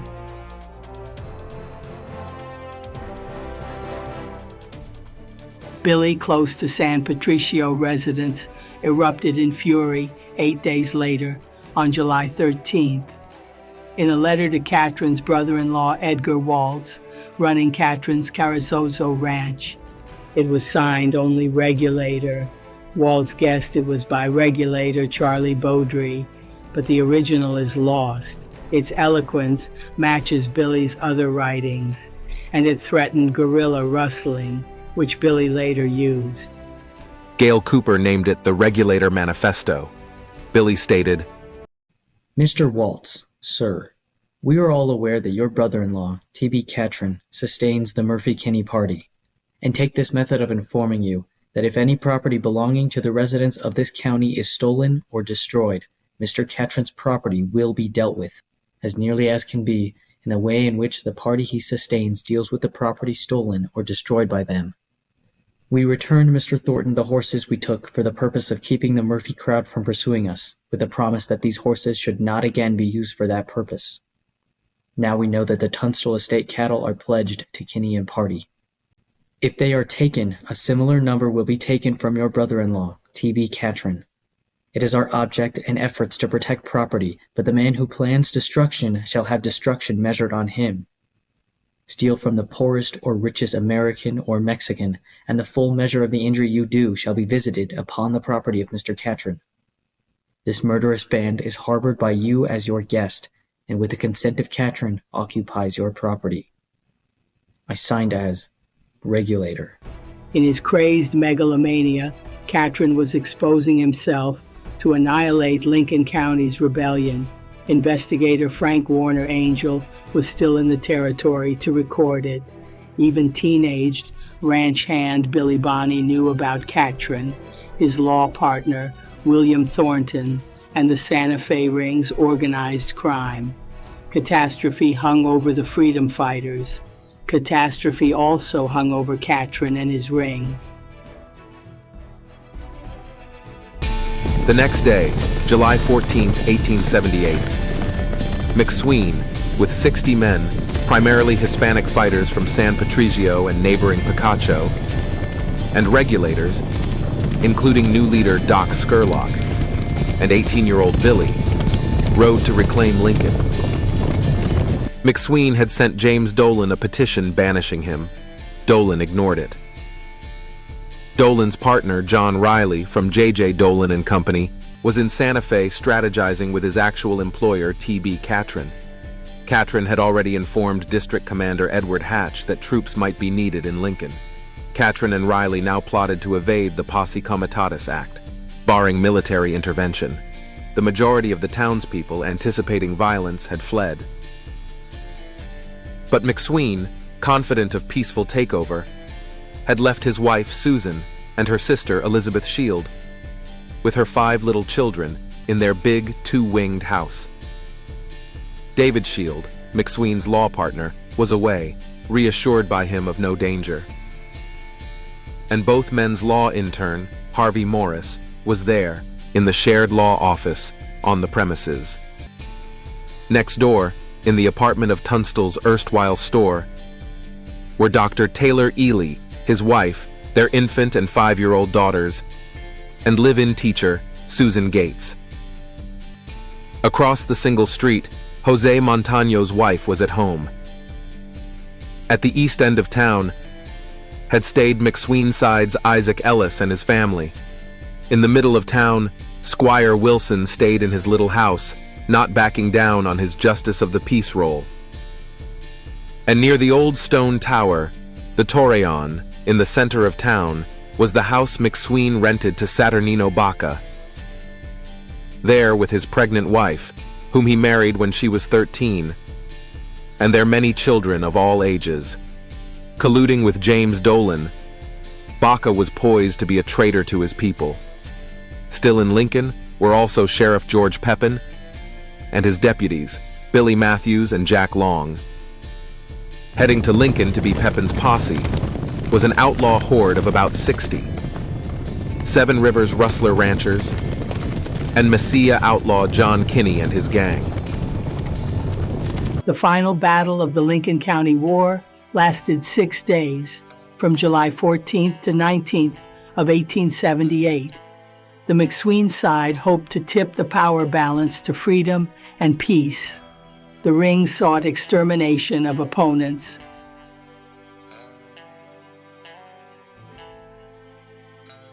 New Mexico Territory's hope for freedom now rested with Lincoln. On the first day of the battle there, that McSween believed would be bloodless, his men took strategic positions along Lincoln's single street to hold the town. They occupied Tunstall's store and the houses of Jose Montaño, Juan Patron, and Isaac Ellis. Strategically useless at the western end of town were the ring's house and its hangout, the Wortley Hotel. Alexander McSween's more realistic men provisioned his house, including a keg of gunpowder for reloading ammunition. But McSween only permitted regulator Jim "Frenchy" French inside as a guard. But when shooting Seven Rivers and Kinney men arrived that day, McSween accepted men racing from the Montaño house. They were Billy Bonney, Eugenio Salazar, and Tom O'Folliard.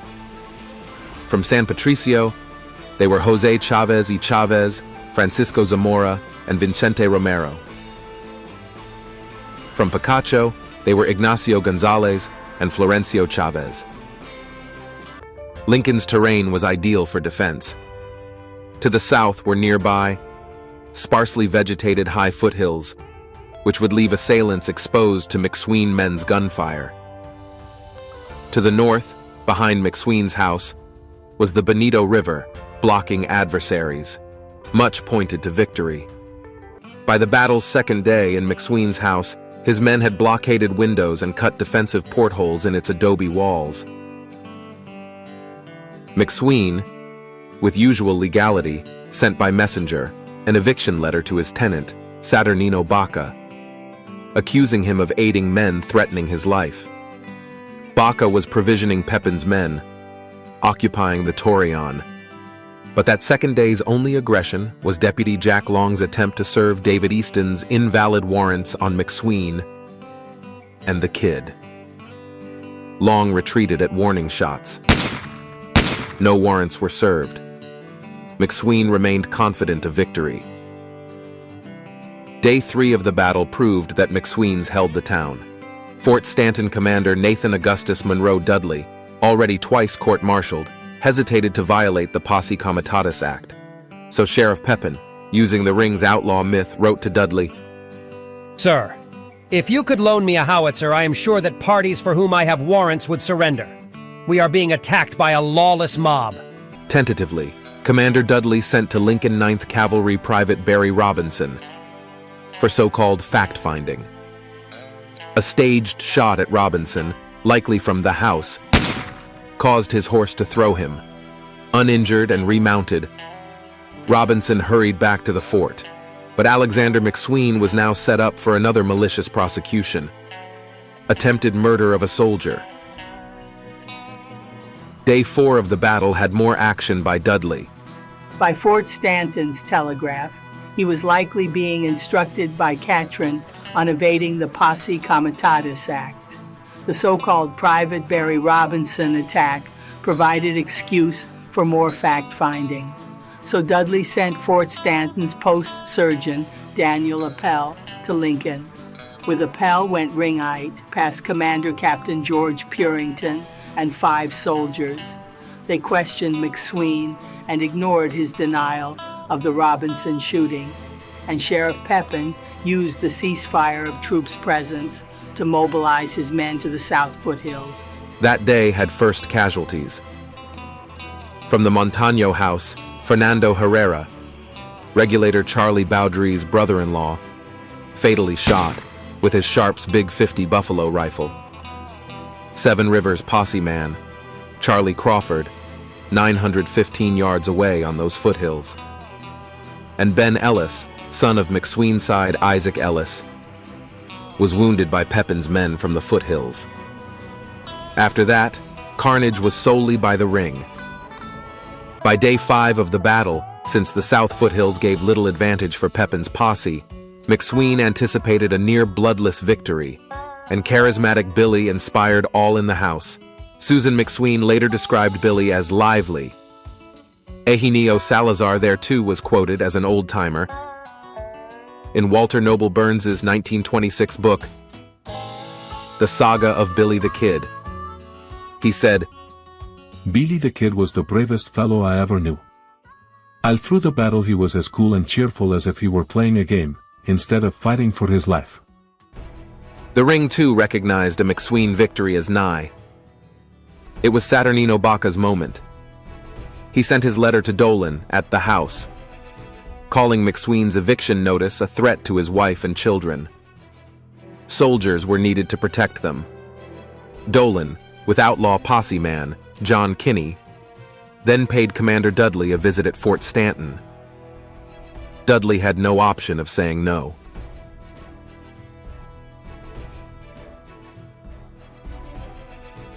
On Friday, July 19, 1878, day 6 of the battle, Commander N.A.M. Dudley marched on Lincoln, violating the Posse Comitatus Act by intervening as a partisan in a civilian conflict and risking the lives of women and children in the McSween and Ely houses. With terrorist intent, Dudley brought 39 infantry and cavalry soldiers, a Gatling machine gun, and a howitzer cannon, all sufficient to level the town and kill everyone. Dudley personally threatened Alexander McSween with annihilation if any soldier was fired upon. He left 3 soldiers on McSween's property to enable its besiegement, and he assigned 3 soldiers to Sheriff Pepin as guards. Overwhelmed, McSween wrote a confused letter to Dudley, asking if he intended to blow up his house. Decompensating under the stress, McSween pathetically asked self-possessed Billy to read it, as well as drunken Dudley's later mocking response. Then Dudley panicked. He learned that David Easton's arrest warrants were invalid. He had no excuse to be in Lincoln. Hysterically, he coerced Justice of the Peace Wilson by death threat to write false arrest warrants for McSween and the Kid for the Private Robinson shooting. Dudley next pointed his howitzer cannon at Jose Montano's house and began its loading drill. Terrified McSweens fled from there, precipitating mass flight of their comrades in the town. Only those trapped in McSween's house remained. Dudley then berated Sheriff Pepin for not capturing or killing those escapees. After setting up camp in town, drunk Dudley, with mocking obscenities, refused Susan McSween's plea for protection. Dudley then enabled Pepin's men's arson of the McSween's house. Intended was incineration of all inside, but Dudley let Susan and her sister and children depart. At 9 p.m., fire raged through the McSween house, worsened by explosion of their gunpowder keg, leaving the men trapped in the East Wing's north kitchen. In anticipation of escapees, Dudley embedded with Pepin's posse men 3 of his officers at the next-door Tunstall building's rear. Dudley's ring mission was death to all. Billy and the others fled the kitchen into the rear yard of McSween's house to face Pepin's firing posse men. While escaping, Billy saw the 3 soldiers fire at least 1 volley in unison at him and escaping others. He saw Harvey Morris shot dead, possibly by the 3 soldiers. Murdered also were Francisco Zamora and Vicente Romero. Billy and the other survivors ran north, then down the embankment of the Bonita River, which they crossed, to rescue by waiting fellow regulators. Alexander McSween was murdered outside his house by Pepin's posse men, just as Seven Rivers rustler Robert Beckwith tried to serve him with coerced Wilson's warrant. Beckwith was killed in frenzied friendly fire. Escaping Eugenio Salazar was left with 2 bullets in his back and pain for life. McSween's house was destroyed. The Lincoln County War freedom fight was lost by treachery and treason. The war was over. The next day, July 20th, 1878, Alexander McSween's corpse was found in his rear yard, with its eyeballs eaten by his starving chickens. Again was murder and mutilation in Lincoln County.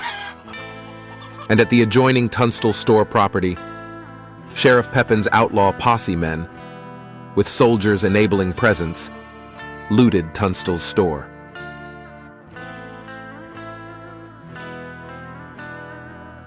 The immediate response to the lost Lincoln County War was flight from the territory by most of the regulators and terrified silence in Lincoln County. The Lincoln County War was the Ring's greatest triumph, not only by eliminating mercantile, banking, and ranching competition, not only by exterminating opposition, but by using the outlaw myth to hide the people's freedom fight and its crimes. But the Ring also got an unexpected adversary. Teenaged Billy Bonney refused to leave, refused to be silenced, and refused to stop mocking his outlaw myth propaganda. Even when in custody awaiting his Messiah hanging trial, Billy mocked the myth in his sarcastic response about Lincoln County war deaths for an April 3rd, 1881 Santa Fe Daily New Mexican article titled "Something About the Kid." He joked, At least 200 men have been killed in Lincoln County during the past 3 years, but I did not kill all of them. And there was a last surge for freedom. Brave Susan McSween, like Colfax County's Mary McPherson before her, refused to bow to Ring terrorism. The day after the battle, she risked her life to return to Lincoln. She had even tried to stop Pepin's outlaw posse men from looting Tunstall's store. And she was determined to prosecute Commander Dudley for the murder of her husband and arson of her home. She had moved to the territory's Las Vegas home of her sister. Presumably after refusal by her traumatized attorney brother-in-law David Shield, Susan hired local attorney Houston Chapman to pursue Dudley. Chapman was one-armed from a childhood shotgun accident. His father had founded Portland, Oregon's first newspaper, The Oregonian. Like Susan, he knew the danger of fighting the Ring. Susan would also have met Chapman's office mate, attorney Ira Leonard. Both men became intrinsic to Lincoln County's and Billy Bonney's fate.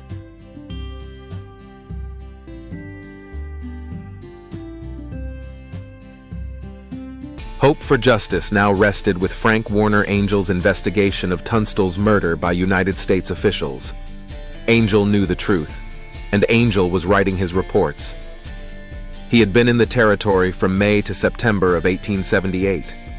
Angel spelled out his mission in his report of October 3, 1878, to Secretary of the Interior Carl Schurz. Under your instructions, I visited New Mexico for the purpose of ascertaining if there was any truth to the repeated complaints to the department as to fraud, incompetency, and corruption of United States officials. Frank Warner Angel could have broken the Santa Fe Ring and changed New Mexico's history. He had uncovered the Ring's atrocities in the Colfax County War with murder of Reverend Franklin Tolby and attempted murder of other anti-Ring leaders with troops. He had taken 39 depositions, including Billy Bonney's, spelling out the Ring's oppression. He owned a copy of brave Mary McPherson's 1877 printed booklet, exposing the Santa Fe Ring and demanding removal from office of Territorial U.S. Attorney Thomas Benton Catron, Governor Samuel Beach Axtell, and Judge Warren Bristol. McPherson listed their crimes. They were malicious prosecutions, murders, shielding of ringite killers, and use of troops for terrorism. Angel knew the ring had repeated those crimes in the Lincoln County War, first murdering Tunstall, then McSween, and Angel even had written a secret little red notebook for himself, listing and commenting on ring newspapers and members. But Angel knew his peril. On August 24, 1878, he complained to Secretary of the Interior Carl Schurz that Catron was resisting being investigated. And by September 6th, Angel complained by letter to Schurz that District Attorney Reinerson was pressuring him to absolve Governor Axtell. Angel wrote, Reinerson is an appointee of Governor Axtell, a strong partisan, and his conduct in the Lincoln County troubles is open to censure. His interests are with the officials who have suffered the existing troubles to continue in New Mexico. So, in early September of 1878, Angel blamed U.S. officials, and he wrote his report exposing Catron and his ring. But by October the next month, Angel capitulated, likely coerced by ring-protecting President Rutherford B. Hayes. Now Angel lied that U.S. officials were not involved. About John Tunstall's murder, Angel lied that the crime was by outlaw Jesse Evans and his boys to settle a grudge. And Angel lied that official actions were solely by Governor Axtell, the chosen scapegoat, who was then removed from office by Hayes. But in secret, Thomas Benton Catron, already condemned in the Angel report on him, was given an ultimatum. Co-boss Stephen Benton Elkins negotiated on Catron's behalf in Washington, D.C. with President Hayes. Catron could withdraw as territorial U.S. attorney or be prosecuted based on Angel's report on him. Enraged, Catron wrote his letter of resignation on October 10, 1878. Angel's reward the next month was promotion to Assistant District Attorney of the Eastern District of New York State. But Angel was no moral degenerate like ringites. He made sure that his incriminatory research was preserved in the Department of the Interior, like the extensive anti-ring documents of Colfax County's Mary McPherson and his Lincoln County depositions, including Billy Bonney's and Alexander McSween's. He preserved his Catron report by filing it in the Department of Justice. Angel also kept for himself Mary McPherson's 1877 printed pamphlet and his secret notebook on ringites. In 1878, when Hayes appointed Civil War Major General Lew Wallace to replace Axtell, Angel armed Wallace with the pamphlet and notebook, hoping he would break the Santa Fe ring. T.B. Catron was obsessed with his Angel report. In 1888, he staged a fire in his law office to destroy other evidence of his 1870s crimes. In 1892, when Catron's political adversaries sought the report for mudslinging, Catron had Elkins, then Secretary of War under President Grover Cleveland, stop the Attorney General issuing a copy. In 1893, Catron got Elkins to get rid of it. Elkins did. Smooth Steve, as Elkins was called, then wrote laughingly to Catron that it could not be found.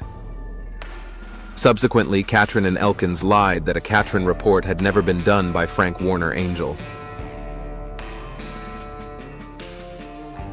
All these machinations translated into blood-drenched Thomas Benton Catron emerging untouched, his power as ring boss retained, and he continued to murder opponents. The last killing attributed to him was his May 19, 1892, ambush elimination of anti-ring Santa Fe Sheriff Francisco Chavez. The murder was by Catron's thugs, whom he later brazenly represented in their trial for Chavez's murder. In 1895, attempt was made to disbar Catron for bribing and threatening jurors. On October 25, 1895, the corrupt territorial Supreme Court cleared him, and the corrupt Bar Association immediately elected him as its president. Untouchable, Catron became one of New Mexico's first 2 senators at 1912 statehood. On May 15, 1921, at 80, Catron died in bed. 79 days after still existing Catron County was carved out of New Mexico on February 25, 1921, in unashamed memorial to this monster. The outcome of Angel's cover-up reports was the untouched ring's race to exterminate its last adversaries. That meant remaining regulators. And the ring most wanted to kill or drive away zealot Billy Bonney.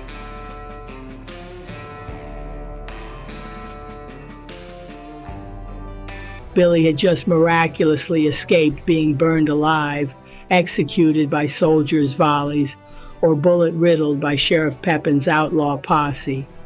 On July 19, 1878, he was 18 years, 7 months, and 27 days old. He was a local hero. He could instigate another uprising. In 6 months, Ring sub-boss James Dolan would offer him a placating peace meeting. But by that October of 1878, Billy was carrying out his regulator manifesto, which threatened, steal from the poorest or richest American or Mexican, and the full measure of the injury you do shall be visited upon the property of Mr. Catron. Homeless Billy was doing revenge rustling and gambling in a circuit from Fort Sumner to Las Vegas. And possibly from his time with Alexander McSween, he now knew legalese. Billy surfaced on October 4, 1878 in Tascosa, Texas, selling a sorrel horse. It was dead Sheriff Brady's horse, Dandy Dick, stolen from a ring ranch, possibly Charlie Fritz's. Billy wrote Henry Hoyt, a medical doctor working as a mail rider, a proper bill of sale in proper legalese. Though the horse was a gift, the bill of sale protected Hoyt.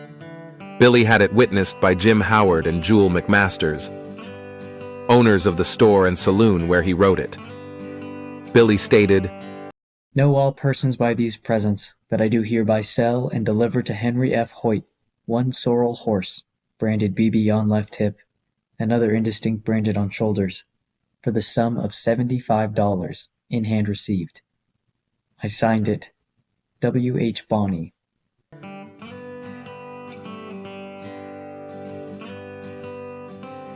By October 1, 1878, new Governor Lew Wallace, appointed by President Hayes, was in Santa Fe's Palace of the Governors. President Hayes owed Wallace a favor. In 1876, Wallace stole the election for Hayes from Hayes's ring-busting opponent, Samuel J. Tilden, who had won the popular vote. Wallace, as election monitor in Florida, was accused of election box tampering to get Hayes the one electoral vote which won him the election. In return, Wallace wanted an exotic ambassadorship compatible with the exotic historical novels he wrote, like Prince of India. But to the disgust of him and his rich wife, Hayes instead gave him backwater New Mexico Territory's governorship as the replacement to removed Governor Axtell. Unaware of these sordid politics, New Mexico Territory's citizens pinned their hopes on Lew Wallace. None imagined that he wanted to avoid confronting the dangerous ring and planned to crush any violence, declare pacification, and leave as soon as possible.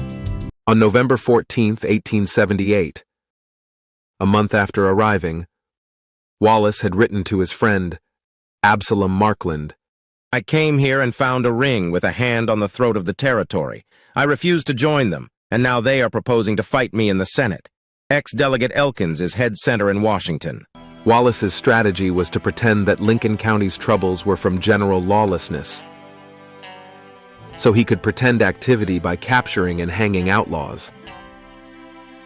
Soon after his arrival, the ring helpfully gave him an outlaw list of mostly regulators. Billy, as the Kid, was number 14. Wallace also avoided visiting Lincoln County. On November 13, 1878, he simply issued an amnesty proclamation for everyone involved in the war, except those already indicted. Billy had been indicted for the regulators' Brady, Hinman, and Roberts killings. But Wallace could not escape reality. Susan McSween had proceeded with her plan to prosecute Commander N.A.M. Dudley for murder and arson. On February 18, 1879, her attorney, Houston Chapman, was in Lincoln visiting her, after himself hounding Wallace with letters about failing to fight the Santa Fe Ring. By coincidence, that day was the anniversary of John Tunstall's murder. By coincidence, on that day had been James Dolan's peace meeting with Billy in Lincoln. When all, including Billy, Jesse Evans, and his new gang member Billy Campbell, walked out to Lincoln's dark night, they encountered Chapman. Dolan shot him point blank. Campbell shot him too, shouting he did it for Dudley. Then Dolan splashed the body from his liquor flask and ignited it. Billy was again eyewitness to murder and mutilation. Lew Wallace's response to this embarrassing ring murder on his watch was to try harder to capture his fictional outlaws with Fort Stanton's troops and Lincoln County's current sheriff George Kimbrell, Sheriff Pepin having quit. Ringites, apparently, red-flagged anti-ring zealot Billy as an exceptionally bad outlaw. So Wallace offered the astronomical reward of $1,000 for that teenager, $10,000 in our day, and sent troops after him. On March 1, 1879, Wallace reluctantly left Santa Fe, but stayed in Fort Stanton, procrastinating his Lincoln arrival till March 5th. Once there, he faked activity about Houston Chapman's murder by interviewing locals about rustling.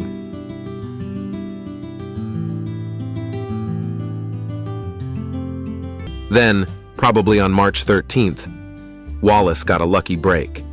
He got a letter, in fine Spencerian handwriting, from the teenager he knew from the Ring's list as the Kid.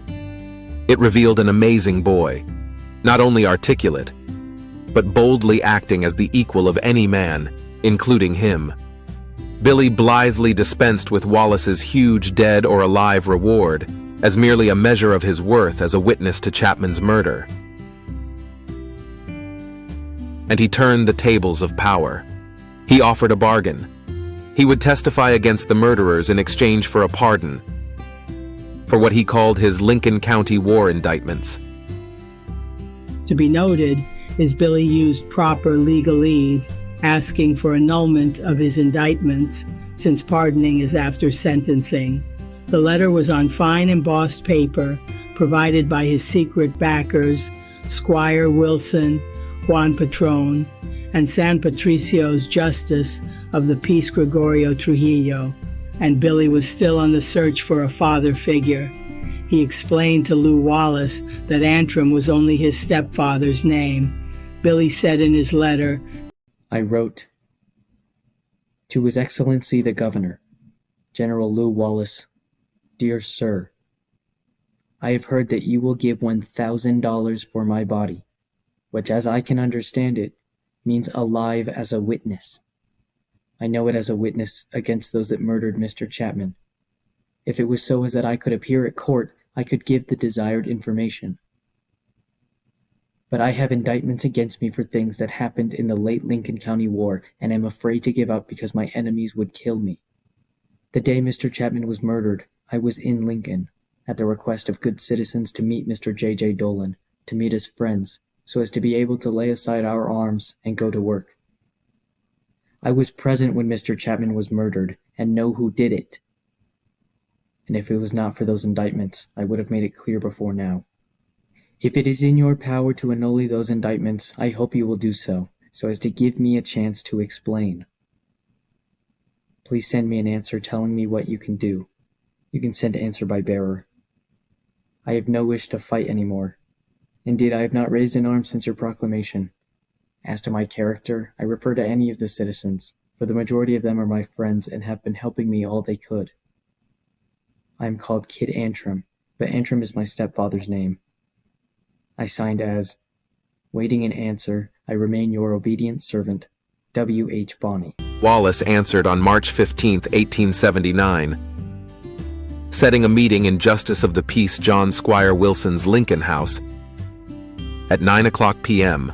on March 17th, and he responded to Billy's concern about being killed by his enemies by promising to make him safe. Wallace told Billy he could trust him, and he told Billy to keep the meeting secret. At the March 17th Billy Wallace meeting, with Squire Wilson as witness, Billy came away believing that Wallace agreed to his pardon bargain. But circumstances changed almost immediately. For Chapman's murder, Wallace had used Fort Stanton for holding arrested James Dolan, Billy Campbell, and Jesse Evans, ignoring that it was a ring stronghold. So, 2 days after Billy's meeting, Campbell and Evans were allowed to escape, though Dolan remained. So Billy contacted Wallace with Squire Wilson as go-between, concerned that the pardon bargain would be canceled. Wallace responded that day, but Wallace's draft shows that he crossed out, "I will comply with my part, if you will with yours." Intended betrayal was there at the start. Billy wrote back that same March 20th, 1879. I wrote, General Lew Wallace, Sir, I will keep the appointment I made, but be sure and have men come that you can depend on. I am not afraid to die like a man fighting, but I would not like to be killed like a dog unarmed. Tell Kimball to let his men be placed around the house, and for him to come in alone, and he can arrest us. All I am afraid of is that in the fort we might be poisoned or killed through a window at night, but you can arrange that all right. Tell the commanding officer to watch Lieutenant Goodwin. He would not hesitate to do anything. There will be danger on the road of somebody waylaying us to kill us on the road to the fort. You will never catch those fellows on the road. Watch Fritz's, Captain Baca's ranch, and the brewery. They will either go to Seven Rivers or to Jicarilla Mountains. They will stay around close until the scouting parties come in. Give a spy a pair of glasses and let him get on the mountain back of Fritz's and watch. And if they are there will be provisions carried to them. It is not my place to advise you, but I am anxious to have them caught and perhaps know how men hide from soldiers better than you. Please excuse me for having so much to say. And I still remain yours truly, W.H. Bonney. P.S. I have changed my mind. Send Kimball to Gutierrez, just below San Patricio, 1 mile. Because Sanger and Ballard are, or were, great friends of Camel's, Ballard told me yesterday to leave, for you were doing everything to catch me. It was a bind to get me to leave. Tell Kimball not to come before 3 o'clock, for I may not be there before. Billy was trusting Wallace with his life, allowing the arrest he had avoided for the past year, and believing the jailing would be in dangerous Fort Stanton. But Billy bet on greater survival odds if Ringites believed he was a defendant instead of a prosecution witness, and Billy's delayed arrest time might have been to get to San Patricio from his Lincoln hideout. Billy's safety increased when Juan Patron, as town jailer and Billy's friend, offered his Lincoln home for the sham incarceration. That meant that Billy would be staying next door to Wallace, who was in Jose Montaño's house. Accompanying Billy in sham jailing was his loyal sidekick, Tom O'Folliard.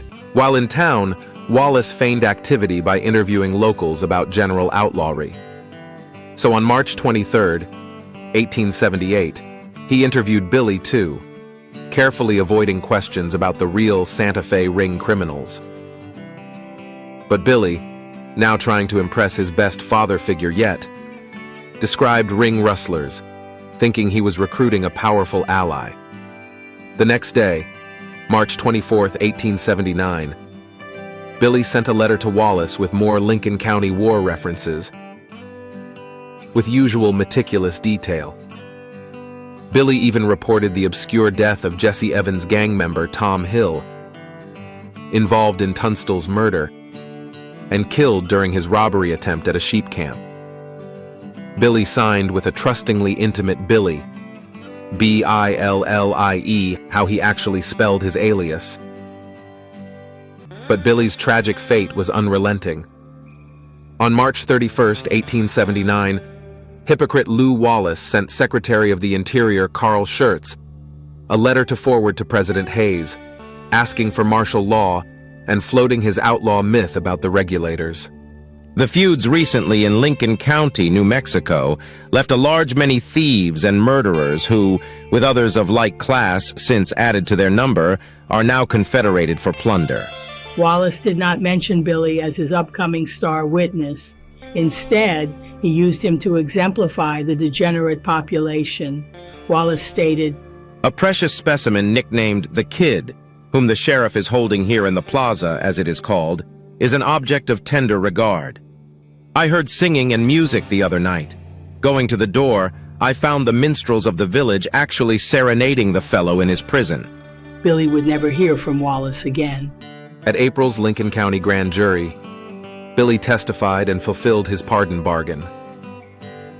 Billy's testimony in the Chapman case got James Dolan and absent Billy Campbell first-degree murder convictions, and absent Jesse Evans convicted as an accessory. Billy had fulfilled the pardon bargain. For that, Billy earned ring revenge. On April 21, 1879, District Attorney William Reinerson, colluding with presiding judge Warren Bristol, got Billy's venue, for his own indictments, transferred from sympathetic Lincoln County to Doña Ana County's Mesilla for hanging trials, and he could be transported at any moment from his patron house jailing. Billy also got an unexpected ally, attorney Ira Leonard. After Chapman's murder, Susan McSween hired his Las Vegas office mate Ira Leonard as anti-ring as Chapman, though debilitated by bad asthma. Ira Leonard had also become Lew Wallace's unwanted conscience. Having met Billy and Lincoln during the boys' sham arrest and being impressed, Leonard tried to facilitate his pardon. So in an April 20th, 1879 letter to Wallace, Leonard confirmed Billy's testifying and shared how Billy bravely endured harassing cross-examination by Ringite District Attorney William Reinerson. Leonard stated, "I will tell you, Governor, that the prosecuting officer of this district, William Reinerson, is no friend to the enforcement of the law. He is bent on going for the Kid and is proposed to destroy his testimony and influence. He is bent on pushing him to the wall. He is a Dolan man and is defending him by his conduct all he can." In that same letter, Ira Leonard also told Wallace about the Santa Fe ring, the last thing Wallace wanted to hear. Leonard stated, "That Murphy-Dolan party had, for a long time, uninterrupted sway in this county, and could not brook opposition, and they were determined either by fair or foul means to have no opposition, and they resorted to every artifice in their power to accomplish that purpose. They were a part and parcel of the Santa Fe ring that has been so long an incubus on the government of this territory." Not surprisingly, Ira Leonard became the ring's next intended victim.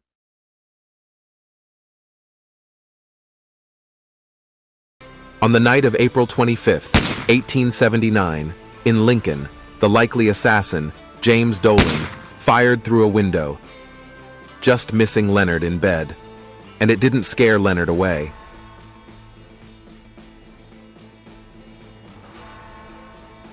Wallace took no action on Billy's pardon, likely, as intended all along. But Wallace was totally willing to pardon all Ringites in his ongoing campaign for his own future. Indicted in the grand jury by outraged Lincoln County citizens, those Ringites, including Sheriff George Pepin, had been facing expected justice. So on May 1st, 1879, in Lincoln's grand jury, T.B. Catron, his law partner, William Thornton, and Ringite attorneys Sidney Wilson and Simon B. Newcomb. In 1881, one of Billy's prosecuting attorneys in his Mesilla hanging trial brazenly filed pardon requests for all their indicted Ringite clients to bar future prosecution by simply ignoring the Amnesty Proclamation's exclusionary clause. Colluding Judge Bristol granted all the pardons. So all the ring's Lincoln County war murderers and arsonists got no punishment. And hypocrite Wallace justified that tomfoolery in a June 11th, 1879 letter to Carl Schurz as his own success in avoiding future costly trials. That meant that Billy was the only person convicted for Lincoln County war crimes. He knew it. In an April 15, 1881 Messia News interview, after his hanging sentence, he said, "I think it hard that I should be the only one to suffer the extreme penalty of the law." Lew Wallace also had a major distraction. Susan McSween continued her case against Commander N.A.M. Dudley. On March 4, 1879, Ira Leonard filed the charges. They accused Dudley of taking troops to Lincoln to aid an outlaw posse to kill McSween and burn down his house around women and children, getting false arrest warrants against McSween's by threatening Justice of the Peace Wilson, enabling Tunstall's store's looting, obtaining defamatory affidavits against Susan McSween to devalue her as a witness, publishing an open letter to sabotage Wallace's peacemaking attempts, and sending a squad to Lincoln to intimidate Susan McSween and her attorney, Houston Chapman. On March 7, 1879, Wallace's nervous attempt at ring placation in light of the charges backfired. Trying to remove Dudley as a target, he asked Territorial District Commander General Edward Hatch to remove Dudley from Fort Stanton's command, not for his war atrocities, but simply as being an irritant to Lincoln citizens. That ploy failed badly. Dudley was being backed by boss Catron himself, who favored annihilation of opponents. So Catron had Dudley request the Adjutant General in Washington, D.C., to grant him a military court of inquiry to clear his name from Lew Wallace's besmirching. They also obtained false affidavits from local ringites, like George Pepin, claiming Susan McSween was an immoral woman to lessen her credibility as a witness.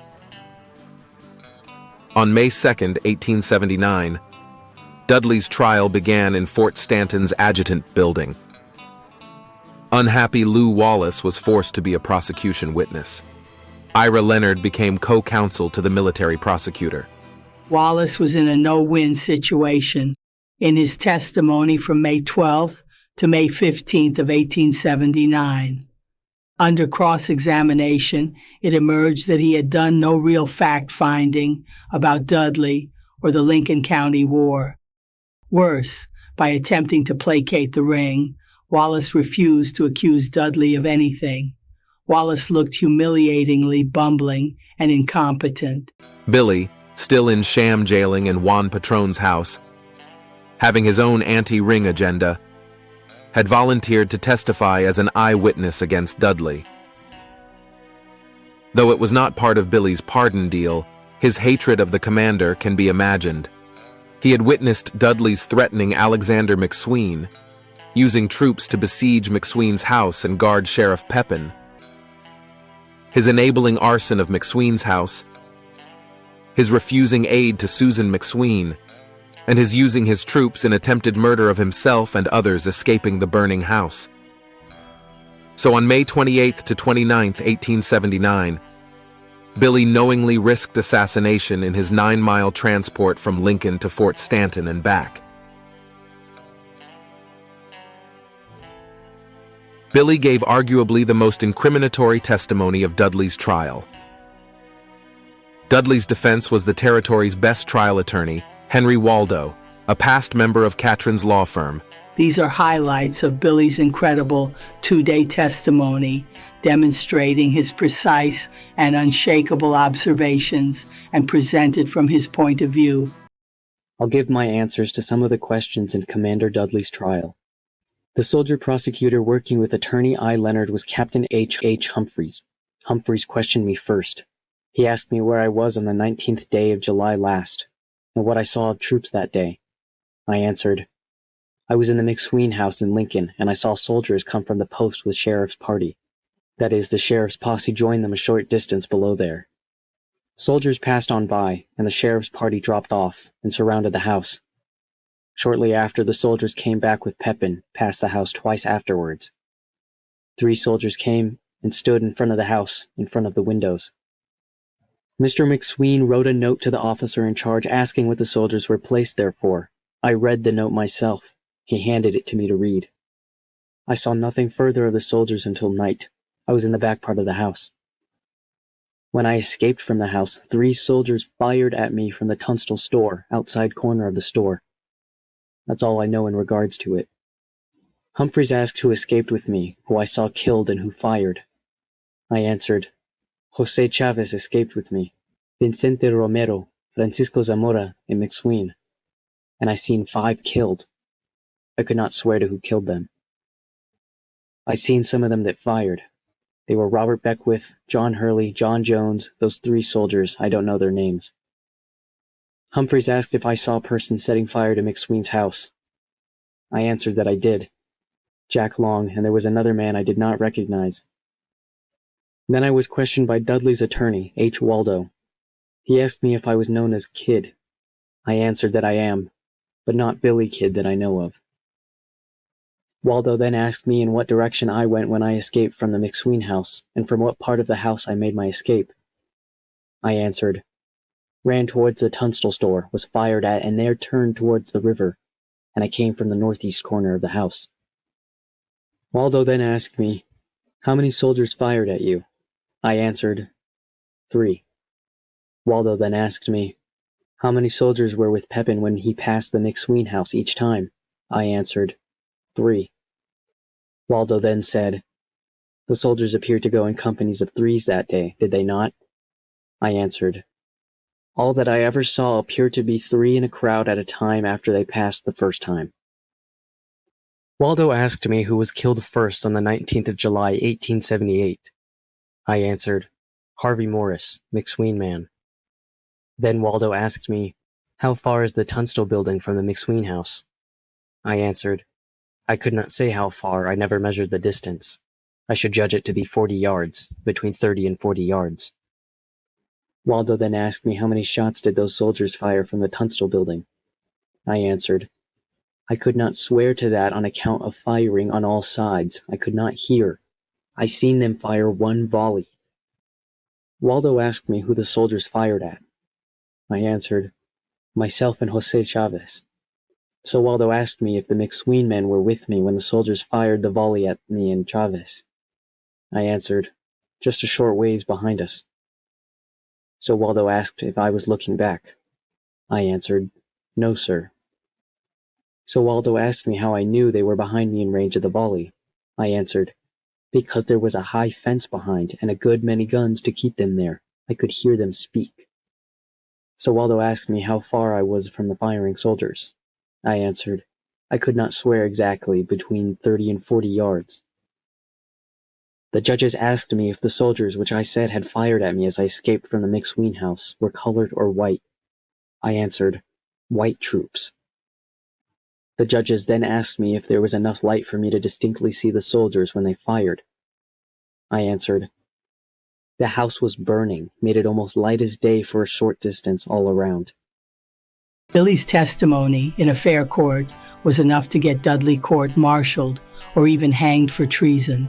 White troops firing a volley meant likely officers, and under Dudley's orders.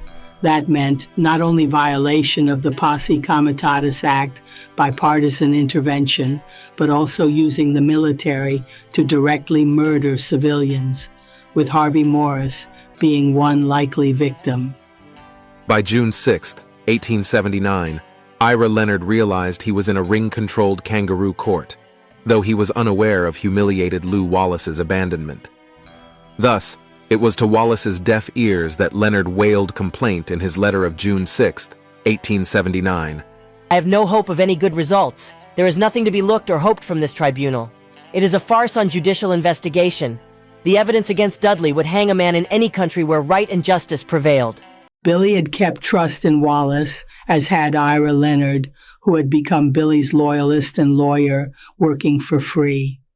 But by June 17th, 1879, Billy decided his risk of transport at any moment to Murcia for hanging trials was too great. So he simply left Juan Patron's house to continue his guerrilla rustling from ring ranches and to await Wallace's pardon. Later, conscienceless hypocrite Wallace would accuse Billy of escaping jail as one of his many published lies about why he never pardoned the boy. On July 5, 1879, Dudley's attorney, Henry Waldo, gave his hours-long closing argument, portraying Dudley as a martyr, Lew Wallace as incompetent, and Billy as an outlaw liar. Nothing has been accomplished in the least that connects Colonel Dudley with anything which transpired in the town of Lincoln on the occasion of his presence there on the 19th and 20th day of July last. But he has been libeled and vilified. He has been heralded forth as a house burner and a murderer from one end of the territory to the other. Then was brought forward William Bonney, alias Antrim, alias the Kid, a known criminal of the worst type, although hardly up to his majority, murderer by profession, as records of this court connect him with two atrocious murders, that of Buckshot Roberts and the other of Sheriff Brady. Both of them are cowardly and atrocious assassinations. There were warrants enough for him to the 19th of July last to have plastered him from his head to his feet, yet he was engaged to do service as a witness, and his testimony showed that his qualifications did not terminate with blood guiltiness. Kid says that the soldiers stood at the outside corner of the Tunstall building. Now this story comes with its own reputation. In the first place, in the intense excitement of the moment, these men could not have had the coolness to select from a number of shots delivered at them, the firing of certain particular shots, to fix it in their minds, the men who did the firing. Besides, in the deceptive glare of the fire, it is very doubtful if any of the parties who were looking upon the space between those two houses could identify with any degree of certainty, particularly at such a time, the kind of clothes anybody wore. The foul conspiracy to disgrace and ruin Colonel Dudley concocted by Lew Wallace, Ira E. Leonard, and Sue E. McSween has ended in utter and ignominious failure. For them, and for all who had any share in contriving or promoting any portion of it, scorn and contempt alone remains as their portion. Colonel Dudley comes forth from this fiery ordeal unscathed. No blemish rests on his character, no cloud to darken his fame. Waldo's audience was the court's 3 corrupt judges. Specially chosen by the Ring, Chief Judge Galusha Pennypacker was Dudley's best friend from Fort Union. On that same July 5th, 1879, after Henry Waldo's closing argument, Pennypacker presented their decision. In view of the evidence adduced, the court is of the opinion that Lieutenant Colonel Dudley, 9th U.S. Cavalry, has not been guilty of any violation of law or orders, and that the act of proceeding to the town of Lincoln on the 19th day of July 1878 was prompted by the most humane and worthy motives and of good military judgment under exceptional circumstances. The court is of the opinion that none of the allegations made against Lieutenant Colonel Dudley by His Excellency the Governor of New Mexico or by Ira E. Leonard have been sustained, and that proceedings before a court-martial are therefore unnecessary. The Dudley Court of Inquiry sealed Billy Bonney for the Ring as a dangerous gadfly, and testimony in that court had revealed that the Santa Fe Ring had already coined an outlaw moniker for him. It was revealed in Susan McSween's May 23, 1879 testimony describing Commander Dudley's refusal to give her aid. She stated that Dudley told her that she had no business to have such men as Billy the Kid in her house. Soon the Ring would propel the moniker Billy the Kid to national fame in its campaign to kill him. Lew Wallace fled Dudley's court of inquiry in humiliation. He returned to Santa Fe's Palace of the Governors after his testimony, and henceforth shunned Lincoln County and Billy Bonney's pardon. But Wallace had been keeping a secret. Since 1862, he had sought a pardon himself. It was from Ulysses S. Grant for his disastrous failure in Grant's April 6, 1862 Civil War Battle of Shiloh, to which Wallace never arrived with his 7,500 troops on the first day of battle. He either got lost or disobeyed orders. Grant blamed Wallace for the 23,746 dead and wounded, the worst casualties in America to that date. Wallace arrived the next day, and the Union won. But enraged, Grant removed him from command, and even after becoming president, Grant refused Wallace's pardon requests to his own 1885 death.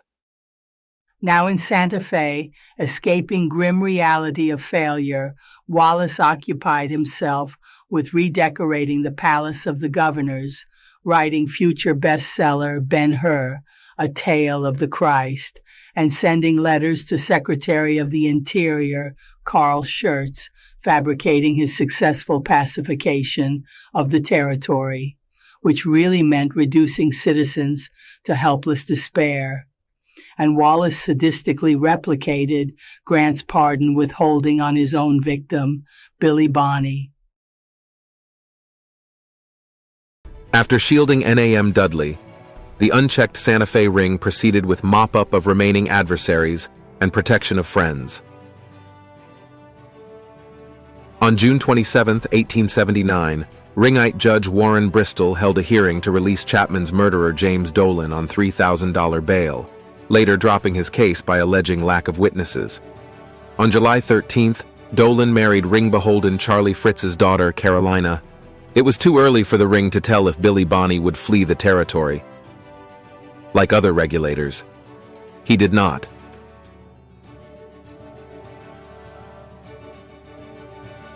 Susan McSween, with attorney Ira Leonard, persisted with her civil trial against NAM Dudley for arson of her house and defamatory affidavits against her.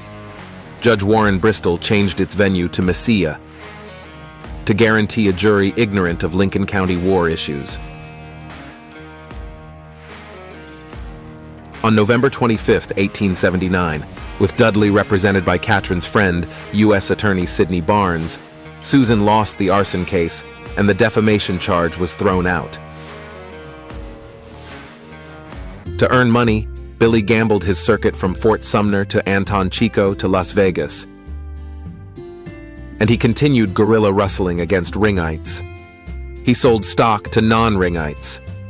Fort Sumner area Dan Dedrick, also a counterfeiter, and Three Rivers rustler and slaughterhouse owner, Pat Coughlin. Billy's herders were past regulator friends Charlie Bowdry and Tom O'Folliard. And career criminals, Dave Rudabow, Tom Pickett, and Billy Wilson, with Pickett and Wilson likely met through counterfeiter Dan Dedrick, who used them to pass fake bills. Billy's home base was Fort Sumner, where Charlie Bowdry now lived with his wife Manuela. In the Fort Sumner mansion, created from the officers' quarters of the original fort, also lived Billy's secret lover, Paulita Maxwell, the teenage daughter of deceased Lucien Bonaparte Maxwell, with her mother Luz and her brother Peter, now the town's patron. Living there was also the family's never-emancipated Navajo slave, Deluvina Maxwell, devoted to Billy.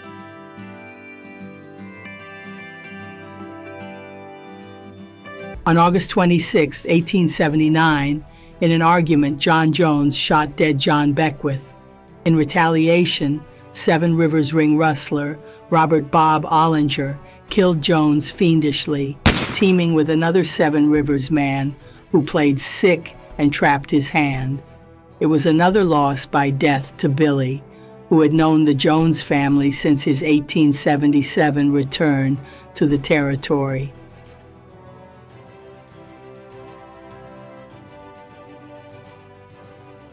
Instead of the hoped-for pardon, Billy Bonney got a gunslinger reputation from the ring. On January 3, 1880, that yielded Billy's attempted killing by Texan bounty hunter Joe Grant, who aimed for his back in Fort Sumner's Hargrove's saloon. Billy, however, heard the revolver's misfiring click, whirled, and shot Grant dead. As self-defense, it had no legal repercussions. But Billy's tally was now 7 men: Frank Windy Cahill, William Buck Morton, Frank Baker, William Brady, George Hindman, Andrew Buckshot Roberts, and Joe Grant. By 1880, Catron's urge to kill Billy was an obsession. As U.S. Attorney, Catron had laid groundwork for hanging, with his federal indictment number 411 for the regulators' killing of Buckshot Roberts. For the sheriff's election in November, Catron needed a complicit sheriff. George Kimbrell, who'd replaced George Pepin after he quit, was anti-ring. Groomed for ring sheriff was 6'4", past buffalo hunter, Patrick Floyd Pat Garrett, living in Fort Sumner. From plantation heritage, born on June 5, 1850, in Alabama and raised in Claiborne Parish, Louisiana, he had even been willed a slave. After the Civil War, like many of his generation, Garrett drifted westward, possibly killing a black man in Texas. In 1876, he became a buffalo hunter out of Fort Griffith, Texas, with partners Willis Skelton Glenn and Luther Duke. With them was a teenager named Joe Briscoe. Garrett murdered Briscoe in a depressive outburst, but got off on self-defense. By early 1878, Garrett ended up in Fort Sumner, driving a wagon for Peter Maxwell, helping on a nearby hog farm with a Kip McKinney, and working as a bartender in the town's Hargrove's saloon.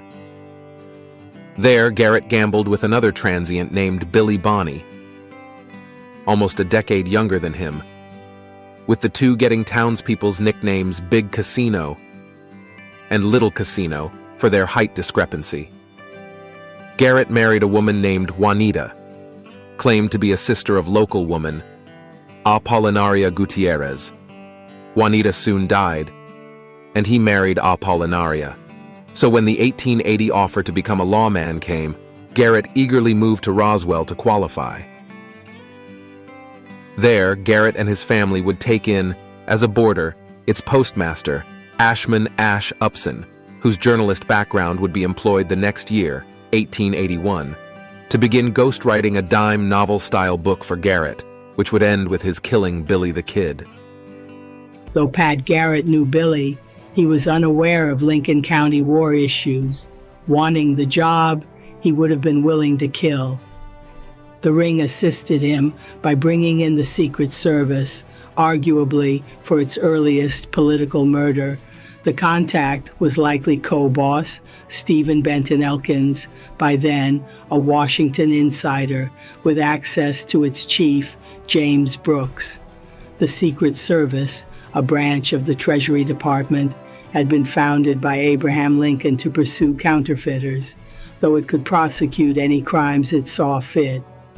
The actual counterfeiters in the territory were Dan Dedrick, 12 miles south of Fort Sumner, in John Chisholm's past Bosque Grande Ranch, and Dedrick's brothers, Mose and Sam, with a W.H. West, at the family livery stable in White Oaks, out of which operated their counterfeit bill distributors, Billy Wilson, Thomas Cooper, and Tom Pickett.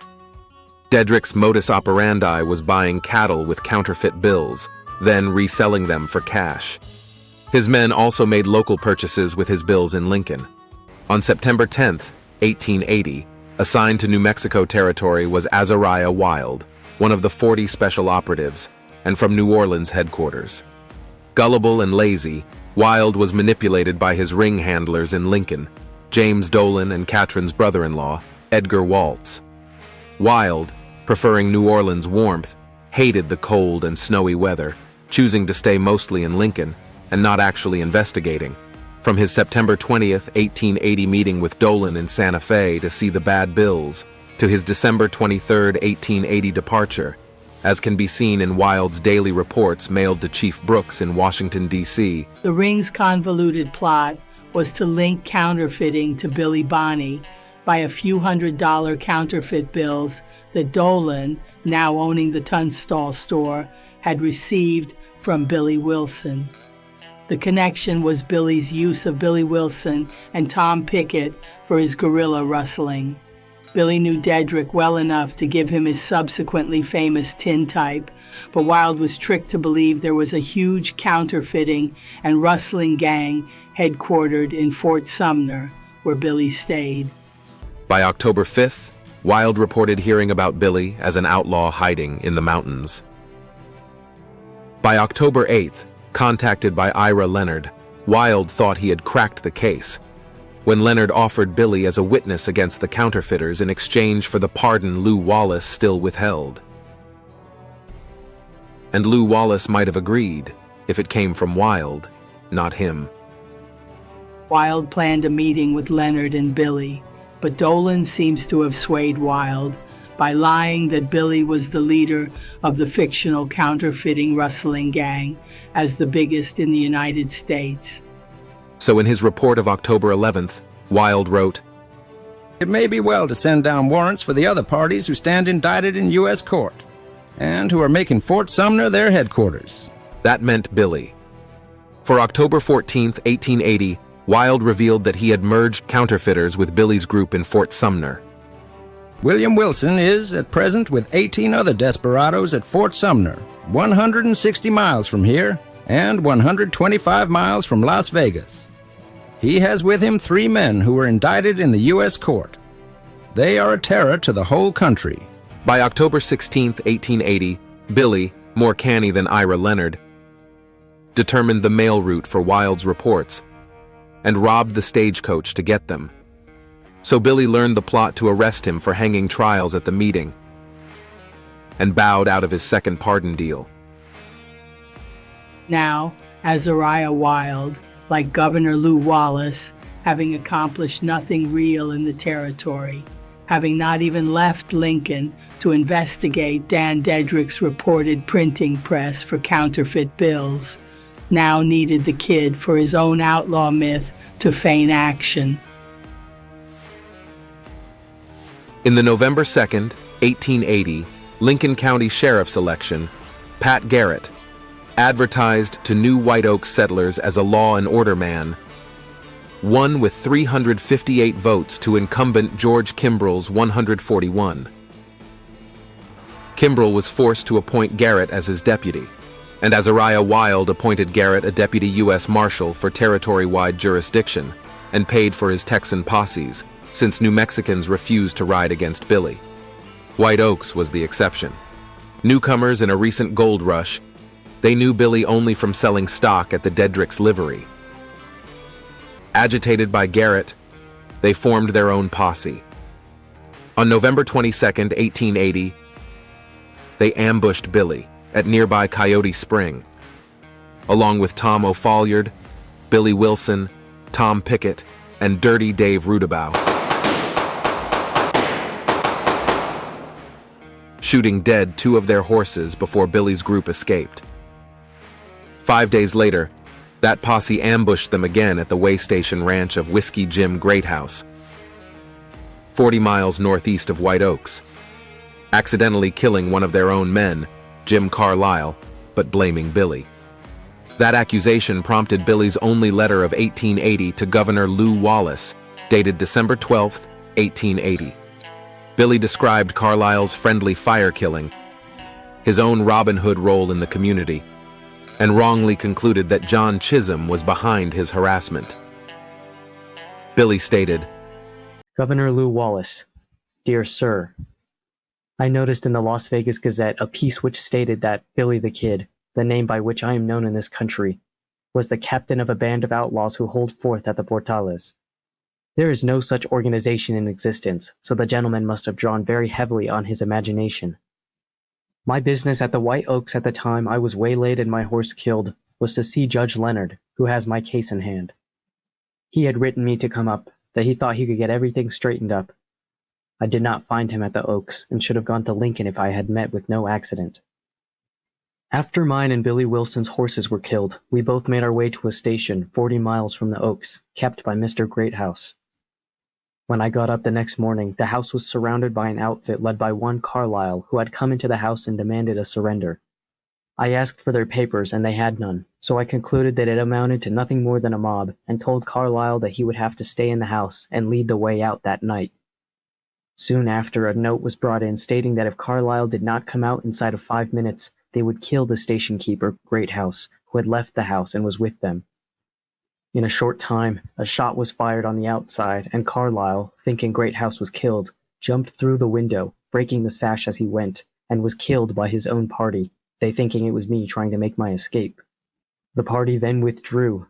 They returned the next day and burned an old man named Spencer's house and great houses also. I made my way to this place afoot, and during my absence, Deputy Sheriff Garrett, acting under Chisholm's orders, went to the Portales and found nothing. On his way back, he went by Mr. Yerby's ranch and took a pair of mules of mine, which I had left with Mr. Beaudry, who was in charge of Mr. Yerby's cattle. He, Garrett, claimed that they were stolen, and even if they were not, he had no right to confiscate any outlaw's property. I have been at Sumner since I left Lincoln, making my living gambling. The mules were bought by me, the truth of which I can prove by the best citizens around Sumner. J.S. Chisholm is the man who got me into trouble and was benefited thousands by it, and is now doing all he can against me. There is no doubt but what there is a great deal of stealing going on in the territory, and a great deal of the property is taken across the plains as it is a good outlet. But so far as my being at the head of a band, there is nothing of it.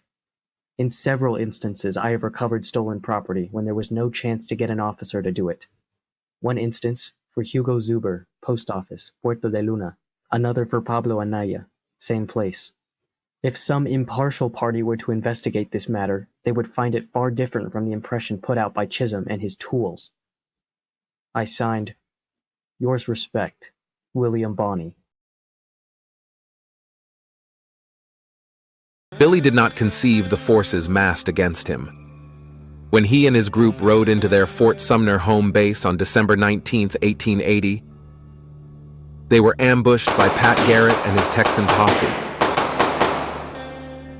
Missing Billy, Garrett killed Tom O'Folliard before the group fled. Billy, Charlie Bowdry, Dave Rudabow, Billy Wilson, and Tom Pickett then tried to flee the territory in a snowstorm. They stopped at Stinking Springs, a windowless rock house, line cabin used by Peter Maxwell's sheep herders. But Garrett tracked them, waiting in ambush on the night of December 21st, 1880, with his posse in the huge ravine 30 feet from the doorway. In the morning of December 22nd, 1880, when Charlie Bowdry emerged wearing Billy's distinctive sombrero, Garrett shot him dead, mistaking him for Billy. Garrett then accepted surrender of the group, taking them for a stopover at Fort Sumner. There, Luz Maxwell, with her daughter Paulita, tried to rescue Billy by asking for a private farewell meeting. But Garrett saw through the ruse and refused. On the way to the Santa Fe jail, the captives were held in the Las Vegas jail for a day.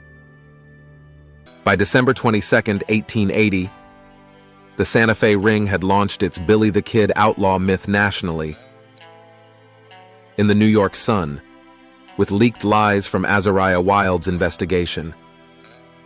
It was titled, Outlaws of New Mexico. The exploits of a band headed by a New York youth. War against a gang of cattle thieves, murderers, and counterfeiters. This scheme of Catron's was his usual setup for killing an opponent, but Catron couldn't foresee that this time it would be his and his ring's historical undoing, as this larger-than-life outlaw, Billy the Kid, would guarantee that the Lincoln County War would not be forgotten. On December 28, 1880, now famous Billy was interviewed outside the jail for the Las Vegas Gazette article titled, The Kid, Interview with Billy Bonney, the best-known man in New Mexico. In it, Billy, unbroken, mocked his outlaw myth and any future hangman, while charming the locals gathered to see him. He told the reporter, What's the use of looking on the gloomy side of everything? The laugh's on me this time. About the crowd, he said. Perhaps some of them will think me half man now. Everyone seems to think I was some sort of animal. The reporter added, One would scarcely mistrust that he was the hero of 40 Thieves romance, which this paper has been running. The same day, but already in the train for transport to the Santa Fe jail, Billy wistfully summarized for that reporter the simple truth. I don't blame you for writing of me as you have. You have had to believe others' stories. I really wasn't the leader of any gang. They wouldn't let me settle down. If they had, I wouldn't be here today. Billy then rallied with his usual ironic humor, masking rage and sadness, while he satirized the Stinking Springs capture. If it had not been for the dead horse in the doorway, I wouldn't be here in Las Vegas. I would have ridden out on my bay mare and taken my chances of escaping. But I couldn't ride over that, for she would have jumped back, and I would have gotten it in the head. We could have stayed in the house, but there wouldn't have been anything gained by that, for they would have starved us out. I thought it was better to come out and get a square meal. Don't you? On December 22, 1880, unaware of Billy's capture, and attempting ring ingratiation by working with Azariah Wild, Governor Lew Wallace joined the pursuit of the fictional Kid Gang, offering his own private $500 reward for capture in the Las Vegas Gazette.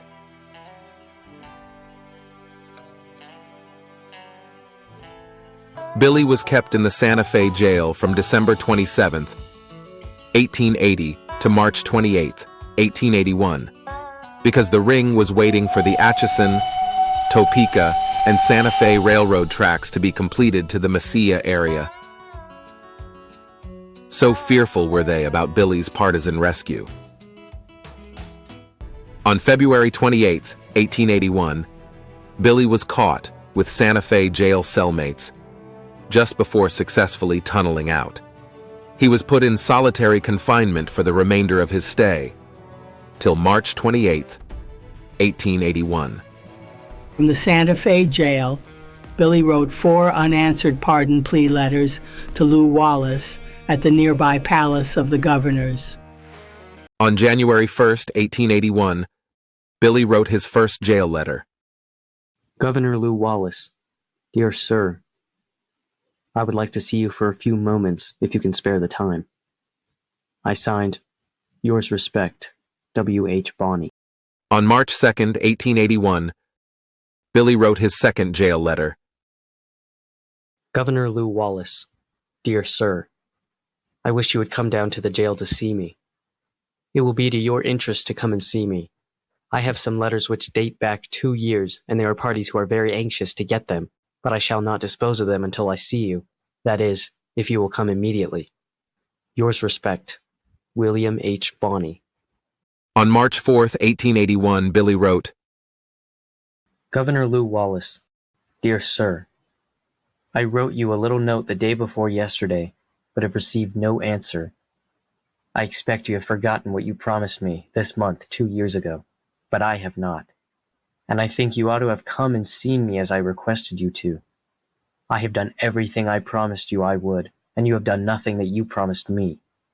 I think when you think the matter over, you will come down and see me, and I can then explain everything to you. Judge Leonard passed through here on his way east in January and promised to come and see me on his way back, but he did not fulfill his promise. It looks to me like I am getting left in the cold. I am not treated right by Sherman. He lets every stranger that comes to see me through curiosity in to see me, but will not let a single one of my friends in, not even an attorney. I guess they mean to send me up without giving me any show, but they will have a nice time doing it. I am not entirely without friends. I shall expect to see you sometime today. Patiently waiting. I am very truly yours. Respect, William H. Bonney.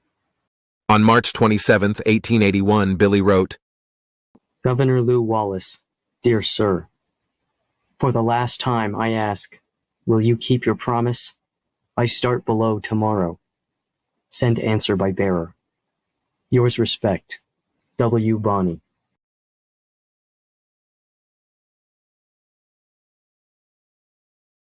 For his train transport to his Mesilla hanging trials, Billy was protectively accompanied by his loyal attorney, Ira Leonard. On March 29, 1881, Billy was interviewed at a Las Cruces stop of the coach, to which he had been transferred. A crowd of the curious waited. Someone in the crowd asked who was Billy the Kid. Billy's cheeky response was reported in the April 3, 1881, Santa Fe Daily New Mexican, in its article, Something About the Kid. Joking, Billy put his hand on balding Ira Leonard's shoulder and said, "This is the man." Transport then proceeded to Mesilla.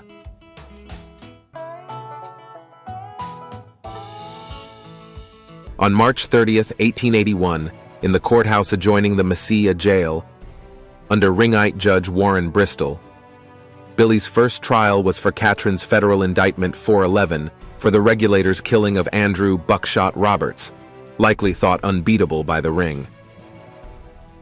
But Ira Leonard argued that it was invalid because the killing was not in the federal jurisdiction of the Mescalero Indian Reservation, as claimed by Catron, but on Dr. Joseph Blazer's private property of Blazer's Mill, so it was a territorial case. Judge Bristol was forced to quash the federal indictment. But Ira Leonard then abruptly quit, likely with a ring death threat. Billy was left utterly alone with enemies. No one dared to be a defense witness for him. Billy got court-appointed, Mesilla attorney Albert Jennings Fountain, who considered him an outlaw.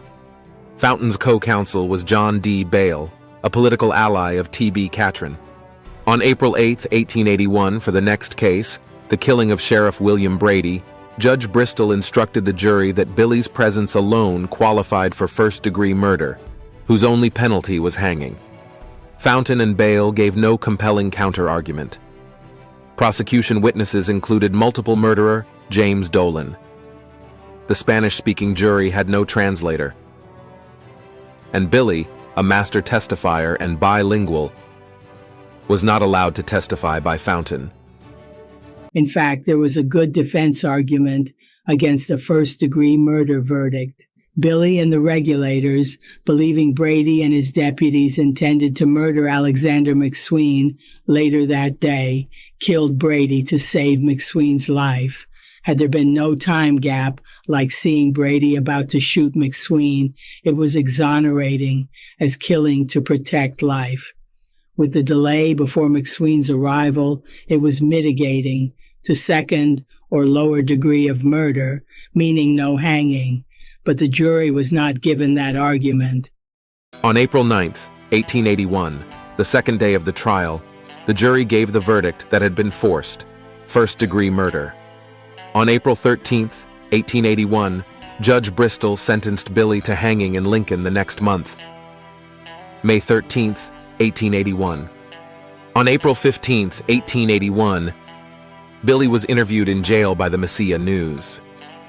He attributed his unjust hanging sentence to the outlaw campaign and gave ironic advice. But his conclusion about the pardon betrayal and his unjust penalty were chilling.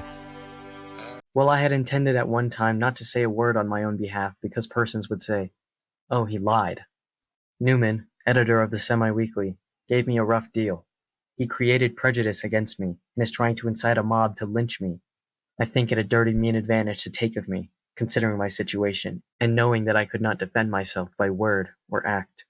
But I suppose he thought he would give me a kick downhill.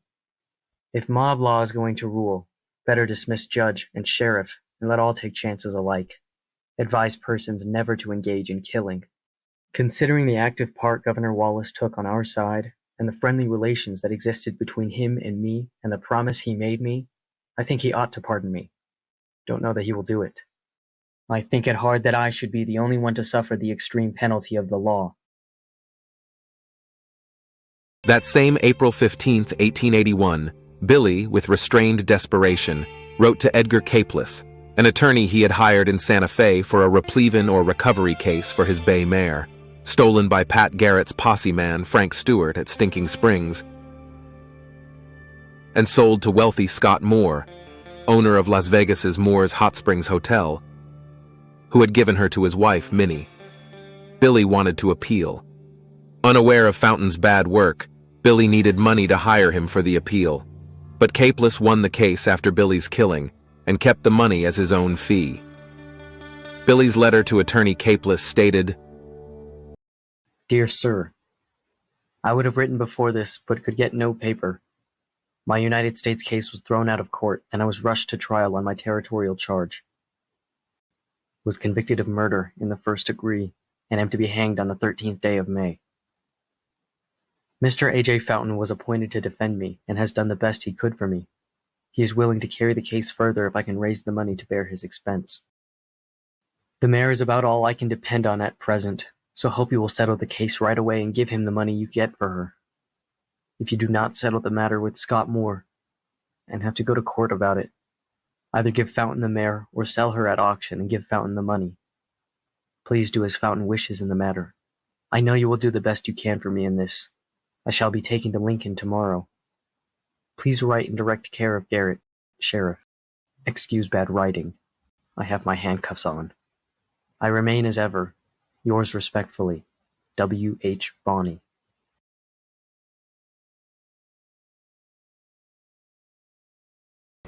On April 21, 1881, Billy arrived in Lincoln to the custody of Sheriff Pat Garrett and to the new Lincoln courthouse with jail. Symbolizing ring triumph, it was the converted house, sold by owner T.B. Catron to the county. Billy's two guards, deputized by Garrett, were Bob Ollinger and James Bell. The makeshift jail without barred cell was on the second floor, adjoining Garrett's office. To secure Billy, Garrett had him arm and leg shackled and chained to a floor ring. The only time Billy was unchained was to be taken to the outhouse at the rear of the property. On April 28, 1881, Billy escaped. The day and time were likely chosen based on diminished guards. Pat Garrett had left to White Oaks to collect taxes, and noontime was when Bob Ollinger took other prisoners to the Wortley Hotel for lunch. Billy's likely accomplice was the building's anti-ring caretaker, Gottfried Gauss, John Tunstall's past cook, and present at his Feliz River Ranch when Brady's raucous posse arrived for his murder. Gauss likely left Billy a revolver in the outhouse, and possibly the screw key to the wrist shackles. When Billy returned, with Deputy James Bell from the outhouse to the building's second floor, Billy confronted Bell and offered to tie him, but Bell leapt down the back stairway. Billy shot him, and waiting Gauss dragged Bell to the building's back to die. Billy then perched in the ledge of the recessed second floor's east window, waiting for Deputy Bob Ollinger, hurrying back from the Wortley Hotel, where he had been getting lunch with Tularosa Ditch war prisoners, and had either been directed there by Gauss or heard the shot. Billy blasted Ollinger with his own Whitney double-barrel shotgun, then smashed it, hurling its pieces on his corpse. Gottfried Gauss then gave Billy a miner's pick, though it took Billy risky hours to break the leg chain with it, so he could ride. During that time, Billy ran out on the second-floor balcony to address gathered townspeople. No one tried to stop him. Lincolnites were winning the Lincoln County War their own way. Billy then took more firearms from the upstairs armory. Gauss had readied court clerk Billy Burt's pony, with a requested blanket to dampen chain rattling. But the pony first bucked Billy off the slippery saddle.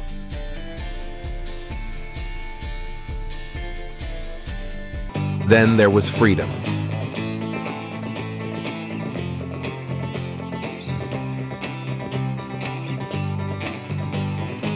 As of that April 28, 1881 escape, Billy was involved in killing 9 men, James Bell and Robert Ollinger adding to Frank Windy Cahill and Joe Grant as Billy's only provable victims. Of the dead, Billy would have said that Cahill's and Grant's killings were in self-defense, that he was a legal posse man at the group shooting of escaping, arrested, Tunstall murderers, William Buck Morton and Frank Baker, that his gun lacked range to hit Sheriff William Brady or Deputy George Hinman, and their killings by the regulators were to save Alexander McSween from murder by them, that he had not shot Andrew Buckshot Roberts, a Tunstall murderer and murderer of Dick Brewer, who fired at his group and was killed solely by Charlie Bowdry in self-defense, and that Deputy James Bell, after refusing to be tied, had tried to run for help, so was killed to save himself from unjust hanging, and Bell on the White Oaks posse had possibly killed Jim Carlyle, then falsely accused him. Only Seven Rivers rustler, Bob Ollinger, would have been admittedly hated as being in each Lincoln County War period crime.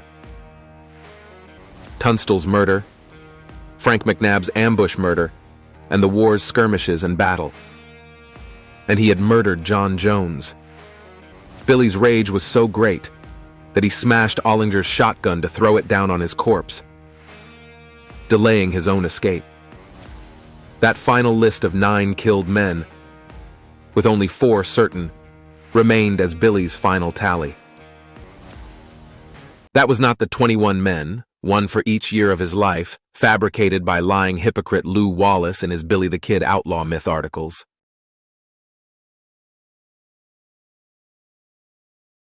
Billy's escape route was across the Capitan Mountains, to the Las Tablas home of Eugenio Salazar. He next rode south, possibly heading to Old Mexico, and visited John Meadows, a rancher friend on the Penasco River, near the land John Tunstall had once gifted him.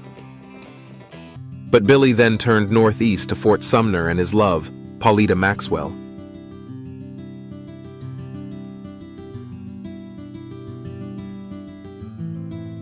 Billy hid in the Maxwell sheep camps for love, risking death as the most hunted man in the country, but trusting protection by the Maxwells and townspeople.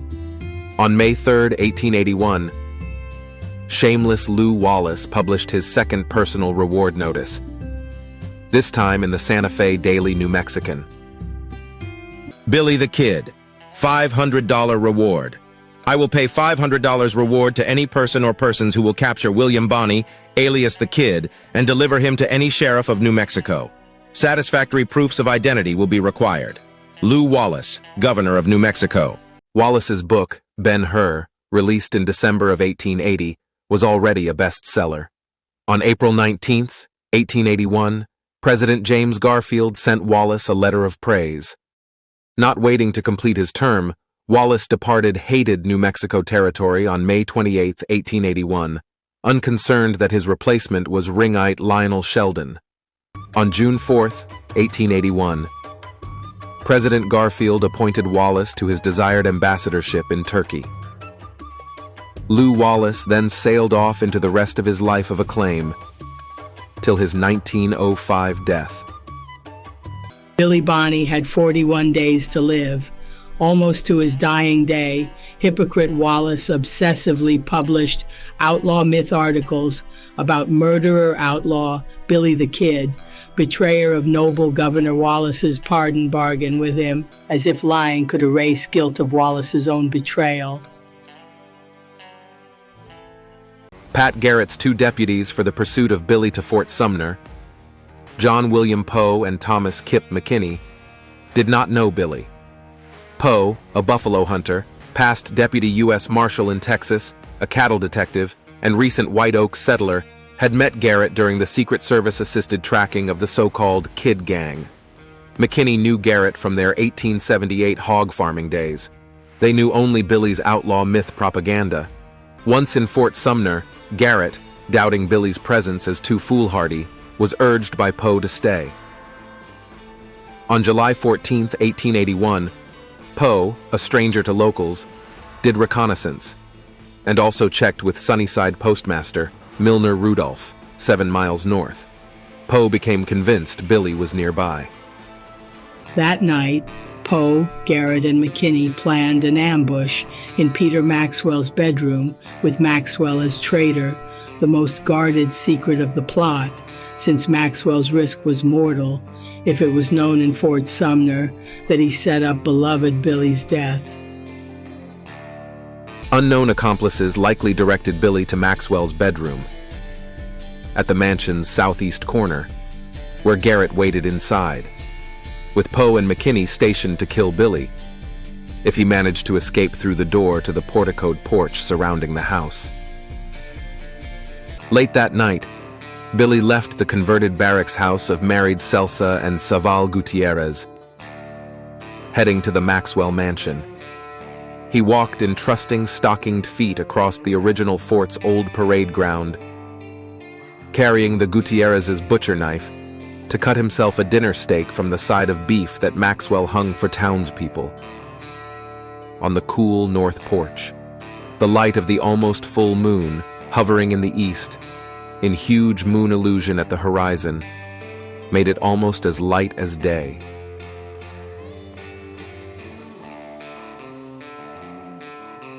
Billy first went toward Peter Maxwell's bedroom, having been told by an unknown conspirator to check with Maxwell even at a late hour.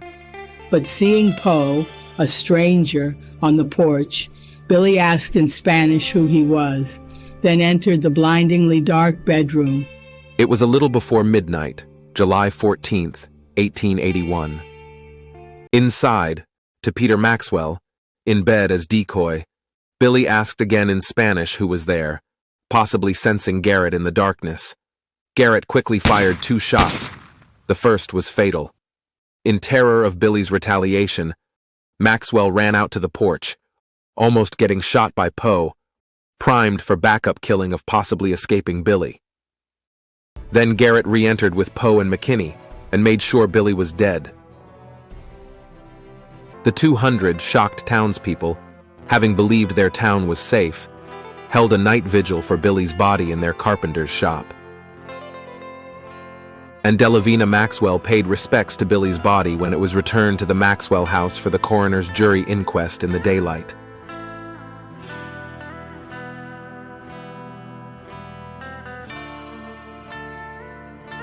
On July 15th, 1881, the coroner's jury met in the Maxwell's mansion. Justice of the Peace Alejandro Segura, as ex officio coroner, convened his 6 jurymen. As intimidating president was Sunnyside postmaster Milner Rudolph, a ringite who, in 1872, had helped take over the legislature, with boss T.B. Catron, to block anti-ring bills. Segura called Peter Maxwell as witness. The jurymen identified and examined Billy's body. Their findings and conclusions were reported to Segura. Then Justice of the Peace Alejandro Segura wrote William Bonney's 3-page coroner's jury report in Spanish. On screen is the 3-page Spanish coroner's jury report of July 15th, 1881 for William H. Bonney, in precinct number 27, in the county of San Miguel. Translated, it stated, "To the District Attorney of the First Judicial District of the Territory of New Mexico, greetings. On this 15th day of July, AD 1881, I, the undersigned Justice of the Peace of the above-named precinct, received information that a murder had taken place in Fort Sumner, in said precinct, and immediately upon receiving said information, I proceeded to the said place and named Milner Rudolph, Jose Silva, Antonio Saavedra, Pedro Antonio Lucero, Lorenzo Jaramillo, and Sabal Gutierrez, a jury to investigate the case, and the above jury convened in the home of Luz B. Maxwell, and proceeded to a room in the said house where they found the body of William Bonney alias Kid, with a shot in the left breast, and having examined the body, they examined the evidence of Pedro Maxwell, which evidence is as follows. I being in my bed in my room, at about midnight on the 14th day of July, Pat F. Garrett came into my room and sat at the end on my bed to talk with me. A little while after Garrett sat down, William Bonney came in and got close to my bed with a gun in his hand and asked me, "Who is it? Who is it?" And then Pat F. Garrett fired 2 shots at the said William Bonney, and the said Bonney fell near my fireplace, and I went out of the room, and when I came in again about 3 or 4 minutes after the shots, the said Bonney was dead. The jury has found the following verdict. We, the jury, unanimously find that William Bonney has been killed by a bullet in the left breast in the region of the heart, the same having been fired from a pistol in the hand of Pat F. Garrett. And our verdict is that the act of said Garrett was justifiable homicide, and we are unanimous in the opinion that the gratitude of all the community is due to the said Garrett for his deed, and he is worthy of being rewarded. The jurymen signed as M. Rudolph, President, Antonio Saavedra, Pedro Antonio Lucero, Jose Silva, signed with an X, Sabal Gutierrez, signed with an X, and Lorenzo Jaramillo, signed with an X. All which information I put at your disposal. Alejandro Segura, Justice of the Peace. Because of the high-profile killing, Segura, as he wrote, had sent his report for approval to the highest territorial prosecutor, the district attorney of the 1st Judicial District in Santa Fe, William Breeden, T.B. Catron's close friend, and also territorial attorney general. The frightened jurymen, with their spying ringite president, Milner Rudolph, had no alternative but to conclude Garrett's justifiable homicide and deserved reward. In 1932, Segura's coroner's jury report was found by a public official in William Breeden's papers in Santa Fe.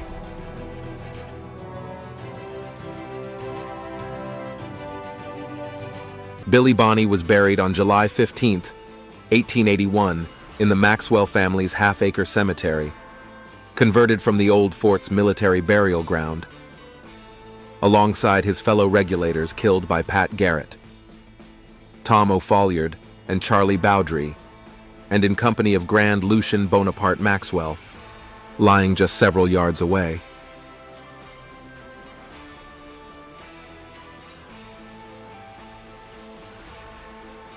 That July 15, 1881, Pat Garrett sent a letter requesting the Billy the Kid reward, with enclosed copy of the coroner's jury report, to the territory's acting governor, William Rich, since Governor Lionel Sheldon was away traveling. Garrett's request, and the coroner's jury report in translation, were published in a July 23, 1881, Las Cruces Rio Grande Republican article. Garrett's letter gave the circumstances of the killing and the juryman's conclusion of justifiable homicide.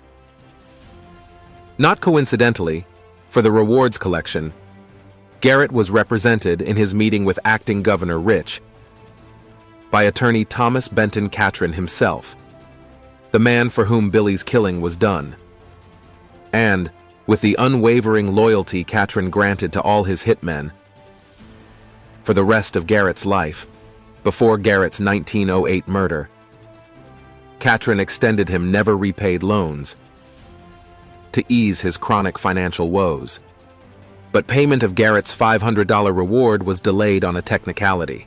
The reward was Governor Lew Wallace's private offer, and he was now gone. After consulting with coroner's jury report recipient William Breeden, acting Governor Rich, on July 21, 1881, wrote in Executive Record Book 2 that Lew Wallace's private reward had to be converted by legislative act to a territorial reward so he could pay it from territorial funds.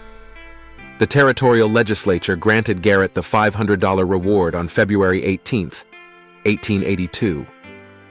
So Pat Garrett got paid for his killing. Santa Fe ring terrorism was now complete.